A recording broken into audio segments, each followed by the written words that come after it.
ਸਮੂਹ ਦਰਸ਼ਕਾਂ ਦਾ ਆਵਾਜ਼ੇ ਪੰਜਾਬ ਪ੍ਰੋਗਰਾਮ 'ਚ ਚੈਨਲ ਪੰਜਾਬੀ ਗਲੋਬਲ ਪੰਜਾਬ 'ਤੇ ਸਵਾਗਤ ਹੈ। ਪੱਤਰਕਾਰਾਂ ਦੀ ਆਜ਼ਾਦੀ ਤੇ ਹਮਲੇ ਦੇ ਬਾਰੇ ਅਕਸਰ ਬਹੁਤ ਗੱਲਾਂ ਹੁੰਦੀਆਂ ਨੇ।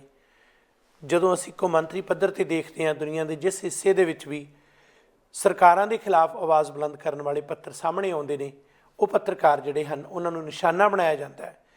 ਜਰਨਲਿਜ਼ਮ ਦੇ ਇਸ ਮਾਹੌਲ ਦੇ ਵਿੱਚੋਂ ਹੀ ਅਸੀਂ ਇੱਕ ਅੱਜ ਚਰਚਿਤ ਵਿਸ਼ੇ 'ਤੇ ਗੱਲਬਾਤ ਕਰਾਂਗੇ, ਜਿਸ ਦੇ ਨਾਲ ਹੀ ਬਾਕੀ ਵਿਸ਼ਿਆਂ ਨੂੰ ਸਮੂਹਿਕ ਤੌਰ 'ਤੇ ਪਰੋਖ ਰੂਪ ਦੇ ਵਿੱਚ ਸਾਂਝਾ ਕੀਤਾ ਜਾਏਗਾ। ਸੋ ਮੁੱਖ ਤੌਰ 'ਤੇ ਇਹ ਵਿਸ਼ਾ ਇਹ ਹੈ ਕਿ ਭਾਰਤ ਦੀ ਇੱਕ ਨਾਮਵਰ ਪੱਤਰਕਾਰ ਔਰਤ, ਜਿਹੜੀ ਕਿ ਵਿਦੇਸ਼ਾਂ ਦੇ ਵਿੱਚ ਵੀ ਜਿਸ ਦਾ ਨਾਮ ਬੜਾ ਮਸ਼ਹੂਰ ਹੈ, ਈਵਨ ਨਿਊਯਾਰਕ ਟਾਈਮਜ਼ ਨੇ ਉਸ ਦੀ ਇੱਕ ਰਚਨਾ ਗੁਜਰਾਤ ਫਾਈਲਜ਼ ਨੂੰ ਔਨਰ ਵੀ ਕੀਤਾ ਹੈ ਅਤੇ ਉਸ ਦਾ ਨਾਂ ਸਰਕਾਰ ਨੂੰ ਵੀ ਬੜਾ ਰਟਕਦਾ, ਕਿਉਂਕਿ ਹਕੂਮਤ ਦੀ ਤਿੱਖੀ ਆਲੋਚਕ ਹੋਣ ਦੇ ਨਾਤੇ ਉਹ ਹਮੇਸ਼ਾ ਨਿਸ਼ਾਨੇ 'ਤੇ ਰਹੀ ਹੈ। ਸਾਡੀ ਮੁਰਾਦ ਹੈ ਰਾਣਾ ਆਯੂਬ ਤੋਂ। ਕੁਝ ਸਮਾਂ ਪਹਿਲਾਂ ਰਾਣਾ ਆਯੂਬ ਕੈਨੇਡਾ ਵੀ ਆਏ ਸਨ। ਉਹਨਾਂ ਨੇ ਵੱਖ-ਵੱਖ ਥਾਵਾਂ 'ਤੇ ਆਪਣੇ ਸਭਾਵਾਂ, ਇਕੱਤਰਤਾਵਾਂ ਉੱਥੇ ਹਿੱਸਾ ਲਿਆ ਸੀ। ਇੰਗਲੈਂਡ ਦੇ ਵਿੱਚ, ਬ੍ਰਿਟੇਨ ਦੇ ਵਿੱਚ ਇੰਨੀ ਦਿਨੀ ਉਹਨਾਂ ਦਾ ਇੱਕ ਖਾਸ ਜਿਹੜਾ ਪੱਤਰਕਾਰਾਂ ਦਾ ਸਮਾਗਮ ਸੀ, ਜਿਸ ਦੇ ਵਿੱਚ ਵਿਸ਼ੇਸ਼ ਸੱਦਾ ਉਹਨਾਂ ਨੂੰ ਦਿੱਤਾ ਗਿਆ। ਪਰ ਇਨਫੋਰਸਮੈਂਟ ਡਾਇਰੈਕਟੋਰੇਟ ਨੇ ਰਾਣਾ ਆਯੂਬ ਨੂੰ ਕੌਮਾਂਤਰੀ ਹਵਾਈ ਅੱਡੇ 'ਤੇ ਰੋਕਿਆ, ਹਿਰਾਸਤ ਵਿੱਚ ਲਿਆ ਅਤੇ ਇਸ ਦਾ ਕਾਰਨ ਇਹ ਹੈ, ਅਸਲ ਦੇ ਵਿੱਚ ਕਾਰਨ ਇਹ ਹੈ ਕਿ ਉਹ ਸਰਕਾਰ ਦੇ ਖਿਲਾਫ ਲਗਾਤਾਰ ਲਿਖਦੇ ਨੇ, ਬੋਲਦੇ ਨੇ ਅਤੇ ਮੌਜੂਦਾ ਇੰਡੀਅਨ ਸਰਕਾਰ ਜਿਹੜੀ ਕਿ ਉਹਨਾਂ ਦੀ ਗੁਜਰਾਤ ਫਾਈਲਜ਼ ਦੇ ਤਰਜ਼ 'ਤੇ ਇੱਕ ਫਿਲਮ ਕਸ਼ਮੀਰ ਫਾਈਲਜ਼ ਬਣਾ ਕੇ ਕਾਫੀ ਆਪਣਾ ਪ੍ਰੋਪੇਗੈਂਡਾ ਕਰ ਰਹੀ ਹੈ। ਗੁਜਰਾਤ ਫਾਈਲ ਦੀ ਇਹ ਲਿਖਾਰੀ ਜਿਹੜੀ ਹੈ ਉਸ ਨੂੰ ਨਿਸ਼ਾਨੇ 'ਤੇ ਲਿਆ ਗਿਆ। ਇਹ ਸਾਰੀ ਘਟਨਾਕ੍ਰਮ ਦਾ ਪੱਤਰਕਾਰਾਂ ਨੇ ਵਿਰੋਧ ਵੀ ਕੀਤਾ, ਪਰ ਕਹਾਣੀ ਇੱਥੇ ਨਹੀਂ ਮੁੱਕਦੀ। ਉਹਨਾਂ 'ਤੇ ਕਈ ਤਰ੍ਹਾਂ ਦੇ ਹੋਰ ਵੀ ਗੰਭੀਰ ਜਿਹੜੇ ਦੋਸ਼ ਲਾਏ ਗਏ ਨੇ, ਸੰਗੀਨ ਦੋਸ਼ ਲਾ ਕੇ ਉਹਨਾਂ ਨੂੰ ਕਿਸੇ ਨਾ ਕਿਸੇ ਤਰੀਕੇ ਦੇ ਨਾਲ ਖੂੰਜੇ ਲਾਉਣ ਦੀ ਕੋਸ਼ਿਸ਼ ਕੀਤੀ ਜਾ ਰਹੀ ਹੈ। ਸੋ ਇਹ ਸਾਰਾ ਕੁਝ ਜੋ ਚੱਲ ਰਿਹਾ ਹੈ ਅੱਜ ਦੀ ਤਾਜ਼ਾ ਘਟਨਾਕ੍ਰਮ ਦੇ ਵਿੱਚ, ਜਿੱਥੇ ਕਿ UK 'ਚ ਉਹਨਾਂ ਨੇ ਜਾ ਕੇ ਪੱਤਰਕਾਰਾਂ ਦੇ ਇੱਕ ਸਭਾ ਦੇ ਵਿੱਚ ਹਿੱਸਾ ਲੈਣਾ ਸੀ, ਵਿਚਾਰ ਦੇਣੇ ਸਨ। ਇਸ ਦੇ ਨਾਲ ਕੀ ਮਾਹੌਲ ਬਣੇਗਾ, ਇਹ ਪੱਤਰਕਾਰਾਂ ਦੀ ਸਮੂਹਿਕ ਆਜ਼ਾਦੀ ਦੇ ਤੌਰ 'ਤੇ ਕਿਸ ਤਰੀਕੇ ਨਾਲ ਹਮਲਾ ਹੈ, ਜਾਂ ਇਹੋ ਜਿਹੇ ਅਨੇਕਾਂ ਹੋਰ ਪੱਤਰਕਾਰ ਨੇ ਜਿਨ੍ਹਾਂ ਨੂੰ ਜਾਂ ਜੇਲ੍ਹੀਂ ਸੁੱਟਿਆ ਗਿਆ, ਜਾਂ ਜਿਨ੍ਹਾਂ ਦੇ ਖਿਲਾਫ ਕਾਰਵਾਈਆਂ ਨੇ, ਜਾਂ ਜਿਨ੍ਹਾਂ 'ਤੇ ਛਾਪੇ ਮਾਰੇ ਜਾਂਦੇ ਨੇ, ਜਾਂ ਜਿਨ੍ਹਾਂ ਨੂੰ ਏਅਰਪੋਰਟ 'ਤੇ ਰੋਕਿਆ ਜਾਂਦਾ ਹੈ। ਇੱਥੇ ਕੈਨੇਡਾ ਤੋਂ ਜਾਂਦਿਆਂ ਨੂੰ ਵੀ ਰੋਕਿਆ ਜਾਂਦਾ ਹੈ, ਉੱਥੋਂ ਭਾਰਤ ਤੋਂ ਆਉਂਦਿਆਂ ਨੂੰ ਵੀ ਰੋਕਿਆ ਜਾਂਦਾ ਹੈ। ਸੋ ਇਹ ਸਾਰਾ ਕੁਝ ਜਿਹੜਾ ਹੈ ਅੱਜ ਦਾ ਵਿਸ਼ਾ ਵਸਤੂ ਹੈ ਸਾਡਾ, ਜਿਸ ਦੇ ਵਿੱਚ ਗੱਲਬਾਤ ਕਰਨ ਲਈ ਸਾਡੇ ਮਹਿਮਾਨ ਨੇ ਪੱਤਰਕਾਰ ਗੁਰਪ੍ਰੀਤ ਸਿੰਘ, ਜਿਹੜੇ ਖੁਦ ਇਸ ਮਾਮਲੇ ਦੇ ਵਿੱਚ ਪੱਤਰਕਾਰਾਂ ਦੀ ਆਜ਼ਾਦੀ ਬਾਰੇ ਸਮੇਂ-ਸਮੇਂ ਪ੍ਰੋਟੈਸਟ ਵੀ ਕਰਦੇ ਰਹੇ ਨੇ, ਆਪਣੀ ਸੰਸਥਾ ਦੇ ਰਾਹੀਂ ਜਿਨ੍ਹਾਂ ਨੇ ਇਸ ਗੱਲ ਨੂੰ ਉਭਾਰਿਆ ਵੀ ਹੈ ਅਤੇ ਫਰੀਡਮ ਆਫ ਜਰਨਲਿਜ਼ਮ ਦੇ ਬਾਰੇ ਬੜਾ ਕੁਝ ਲਿਖਿਆ ਵੀ ਹੈ। ਉਹਨਾਂ ਨਾਲ ਗੱਲਬਾਤ ਕਰਾਂਗੇ। ਜੀ ਆਇਆਂ ਨੂੰ। ਗੁਰਪ੍ਰੀਤ ਸਿੰਘ, ਸਵਾਗਤ ਹੈ ਤੁਹਾਡਾ। ਬਹੁਤ ਸ਼ੁਕਰੀਆ ਗੁਰਦਸਤ ਸਿੰਘ ਜੀ, ਮੰਚ ਮੁਹੱਈਆ ਕਰਨ ਲਈ ਧੰਨਵਾਦ ਤੁਹਾਡਾ। ਸ਼ੁਕਰੀਆ ਜੀ। ਸਮੇਂ-ਸਮੇਂ ਕੈਨੇਡਾ ਦੇ ਵਿੱਚ, ਵੈਨਕੂਵਰ ਦੇ ਵਿੱਚ ਇਕੱਠਾਂ ਦੇ ਵਿੱਚ ਅਸੀਂ ਪੱਤਰਕਾਰਾਂ ਦੀ ਆਜ਼ਾਦੀ ਜਾਂ ਉਹਨਾਂ ਦੇ ਹੱਕਾਂ ਦੇ ਬਾਰੇ ਗੱਲ ਕਰਦੇ ਰਹੇ ਹਾਂ। ਬੀਤੇ ਸਮੇਂ ਦੌਰਾਨ ਕਿਸਾਨ ਸੰਘਰਸ਼ ਦੇ ਦੌਰਾਨ ਵੀ ਜਿਨ੍ਹਾਂ ਪੱਤਰਕਾਰਾਂ ਨੂੰ ਨਿਸ਼ਾਨੇ 'ਤੇ ਰੱਖਿਆ ਗਿਆ, ਉਦੋਂ ਵੀ ਗੱਲਬਾਤ ਚੱਲੀ। ਪਰ ਉਸ ਤੋਂ ਵੀ ਪਹਿਲਾਂ ਅਸੀਂ ਇਹ ਸਮੇਂ-ਸਮੇਂ ਇਹੋ ਜਿਹੇ ਪ੍ਰੋਟੈਸਟ ਵੀ ਕੀਤੇ ਨੇ, ਜਿਨ੍ਹਾਂ 'ਚ ਮੌਕੇ ਦੇ ਅਨੁਸਾਰ ਅਸੀਂ ਸਾਰੇ ਸ਼ਾਮਲ ਹੁੰਦੇ ਰਹੇ ਹਾਂ। ਸੋ ਪੱਤਰਕਾਰ ਜਿਹੜਾ ਲੋਕਤੰਤਰ ਦਾ ਚੌਥਾ ਥੰਮ ਮੰਨਿਆ ਜਾਂਦਾ ਹੈ, ਜਾਂ ਜਿਹੜੀ ਜਰਨਲਿਜ਼ਮ ਹੈ ਉਸ 'ਤੇ ਬਹੁਤ ਆਸ ਰੱਖੀ ਜਾਂਦੀ ਹੈ। ਪਰ ਅੱਜ ਸਟੇਟ ਜਰਨਲਿਜ਼ਮ ਨੂੰ ਜਿਵੇਂ ਆਪਣੇ ਪੂਰਾ ਜਜ਼ਬ ਕਰਨ ਦੀ ਕੋਸ਼ਿਸ਼ ਕਰ ਰਹੀ ਹੈ, ਜਾਂ ਡਰਾਉਣ ਧਮਕਾਉਣ ਦੀ ਸਾਮ ਦਾਮ ਦੰਡ ਭੇਦ ਨੀਤੀ ਨਾਲ ਕੋਸ਼ਿਸ਼ ਕਰ ਰਹੀ ਹੈ, ਉਸ ਦੇ ਬਾਰੇ ਕੀ ਕਹਿਣਾ ਚਾਹੋਗੇ? ਕਿਉਂਕਿ ਜਿਵੇਂ ਤੁਸੀਂ ਇੰਟਰੋਡਕਸ਼ਨ 'ਚ ਖੁਦ ਵੀ ਕਿਹਾ, ਪਹਿਲਾਂ ਤਾਂ ਮੈਂ ਤੁਹਾਨੂੰ ਇਸ ਗੱਲ ਦੀ ਵਧਾਈ ਦੇਣੀ ਚਾਹੁੰਦਾ ਕਿ ਤੁਸੀਂ ਰਾਣਾ ਆਯੂਬ ਨਾਲ ਜੋ ਹੋਇਆ ਉਸ ਬਾਰੇ ਗੱਲਬਾਤ ਕਰਨ ਲਈ ਮੰਚ ਮੁਹੱਈਆ ਕਰ ਰਹੇ ਹੋ। ਬਹੁਤ ਥੋੜ੍ਹੇ ਪੱਤਰਕਾਰ ਨੇ ਜਿਹੜੇ ਹੌਸਲਾ ਕਰਕੇ ਇਸ ਤਰ੍ਹਾਂ ਦੇ ਮੁੱਦੇ ਨੂੰ ਉਭਾਰਦੇ। ਧੰਨਵਾਦ। ਸੋ ਰਾਣਾ ਆਯੂਬ ਦੇ ਨਾਲ ਜੋ ਹੋਇਆ ਵਾਪਰਿਆ, ਜਿਵੇਂ ਤੁਸੀਂ ਖੁਦ ਵੀ ਇੰਟਰੋਡਕਸ਼ਨ 'ਚ ਮੈਂਸ਼ਨ ਕੀਤਾ ਕਿ ਉਹ ਬਹਾਦਰ ਪੱਤਰਕਾਰ ਜਿਸ ਨੇ ਇਮਾਨਦਾਰੀ ਨਾਲ ਕਿਤਾਬ ਲਿਖੀ ਗੁਜਰਾਤ ਫਾਈਲਜ਼ ਜੀ। ਸੋ ਇੱਕ ਪਾਸੇ ਉਹ ਹੈ ਜਿਸ ਨੂੰ ਬਾਹਰ ਜਾਣ ਤੋਂ ਵੀ ਰੋਕਿਆ ਜਾ ਰਿਹਾ, ਜਿਸ ਦੇ ਲਈ ਦੇਸ਼ ਵਿੱਚ ਰਹਿ ਕੇ ਕੰਮ ਕਰਨਾ ਵੀ ਮੁਸ਼ਕਿਲ ਬਣਾਇਆ ਜਾ ਰਿਹਾ, ਲਗਾਤਾਰ ਮੁਸ਼ਕਿਲਾਂ ਖੜੀਆਂ ਕੀਤੀਆਂ ਜਾ ਰਹੀਆਂ। ਉਸ ਦੇ ਖਿਲਾਫ ਭੱਦੇ ਤੋਂ ਭੱਦੇ ਕਮੈਂਟ, ਪ੍ਰਚਾਰ, ਸੋਸ਼ਲ ਮੀਡੀਆ 'ਤੇ ਬਹੁਤ ਕੁਝ ਹੋਇਆ। ਰਾਣਾ ਆਯੂਬ ਨੂੰ ਬਹੁਤ ਔਖਿਆਈਆਂ 'ਚ ਗੁਜ਼ਰਨਾ ਪਿਆ। ਹੁਣ ਰਾਣਾ ਆਯੂਬ ਉਹ ਔਰਤ ਹੈ ਜਿਹੜੀ ਕਿ ਮੁਹੱਬਤ ਵੰਡ ਰਹੀ ਹੈ ਆਪਣੀ ਲਿਖਤਾਂ ਰਾਹੀਂ, ਔਰ ਕੋਵਿਡ-19 ਦੇ ਵੇਲੇ ਲੋੜਵੰਦਾਂ ਲਈ ਉਸਨੇ ਰਾਸ਼ਨ ਵੀ ਇਕੱਠਾ ਕੀਤਾ, ਜਿਸ ਦੇ ਚੱਲਿਆ ਝੂਠਾ ਮਾਮਲਾ ਉਸ ਦੇ ਖਿਲਾਫ ਬਣਾ ਲਿਆ ਗਿਆ, ਕਿਉਂਕਿ ਇਹ ਸਰਕਾਰ ਨੂੰ ਕੁਐਸਚਨ ਕਰਦੀ ਹੈ। ਦੂਜੇ ਪਾਸੇ ਜਿਹੜੇ ਜ਼ਹਿਰ ਫੈਲਾਉਣ ਵਾਲੇ ਲੋਕ ਨੇ, ਅਗਨੀਹੋਤਰੀ ਵਰਗੇ, ਜਿਸ ਨੇ ਕਸ਼ਮੀਰ ਫਾਈਲ ਬਣਾਈ, ਉਸ ਨੂੰ ਵਾਈਸ ਸਿਕਿਉਰਿਟੀ ਨਾਲ ਨਵਾਜਿਆ ਜਾ ਰਿਹਾ।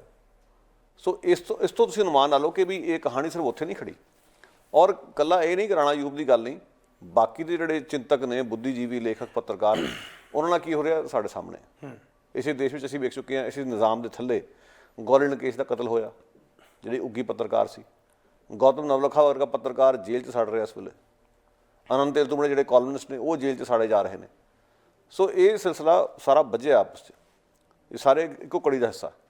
ਜਾਂ ਤੀਸਰਾ ਸਿਤਲਵਾੜ ਜਿਸਨੇ ਗੁਜਰਾਤ ਦੇ ਕੰਮ ਕੀਤਾ ਪੱਤਰਕਾਰ, ਉਸ ਨੂੰ ਵੀ ਜ਼ਲੀਲ ਕੀਤਾ ਗਿਆ ਪਿੱਛੇ ਜੇ। ਸੋ ਰਾਣਾ ਅਯੂਬ ਨਾਲ ਜੋ ਹੋਇਆ ਵਾਪਰਿਆ ਮੇਰੇ ਲਈ ਹੈਰਾਨੀ ਵਾਲੀ ਗੱਲ ਨਹੀਂ, ਪਰੇਸ਼ਾਨੀ ਵਾਲੀ ਜ਼ਰੂਰ ਆ ਕਿ ਉਸ ਨੂੰ ਇਸ ਪਰੇਸ਼ਾਨੀ 'ਚ ਗੁਜ਼ਰਨਾ ਪੈ ਰਿਹਾ ਬਾਰ-ਬਾਰ। ਪਰ ਹੈਰਾਨੀ ਵਾਲੀ ਗੱਲ ਤਾਂ ਨਹੀਂ ਕਿਉਂਕਿ ਰਾਣਾ ਅਯੂਬ ਬਹੁਤ ਦੇਰ ਤੋਂ ਉਹਨਾਂ ਦੇ ਰਡਾਰ 'ਤੇ ਆ। ਪਹਿਲੀ ਗੱਲ ਜਿਹੜੀ ਕਿਤਾਬ ਉਸਦੀ ਜਦੋਂ ਆਈ, ਕਿਤਾਬ ਨੂੰ ਤਾਂ ਇਹ ਰੋਕ ਨਹੀਂ ਸਕੇ, ਨਾ ਕਿਤਾਬ ਨੂੰ ਕਾਨੂੰਨੀ ਤੌਰ 'ਤੇ ਚੈਲੰਜ ਕੀਤਾ ਗਿਆ, ਕਿਉਂਕਿ ਕਿਤਾਬ ਵਿੱਚ ਜੋ ਕੁਝ ਵੀ ਬਿਆਨਿਆ ਗਿਆ ਉਹ ਸਾਰਾ ਕੁਝ ਸੱਚ ਹੈ, ਤੱਥਾਂ ਦੇ ਆਧਾਰ 'ਤੇ। ਇਸ ਕਰਕੇ ਇਹਨਾਂ ਨੇ ਨਵਾਂ ਤਰੀਕਾ ਅਖਤਿਆਰ ਕਰ ਲਿਆ ਕਿ ਚੁੱਪ ਰਹਿ ਕੇ ਕਿਤਾਬ ਦੀ ਸਾਰਥਕਤਾ ਨੂੰ ਹੀ ਮਾਰ ਦਿਓ, ਪਰ ਉਹ ਵੀ ਗੱਲ ਨਹੀਂ ਬਣੀ।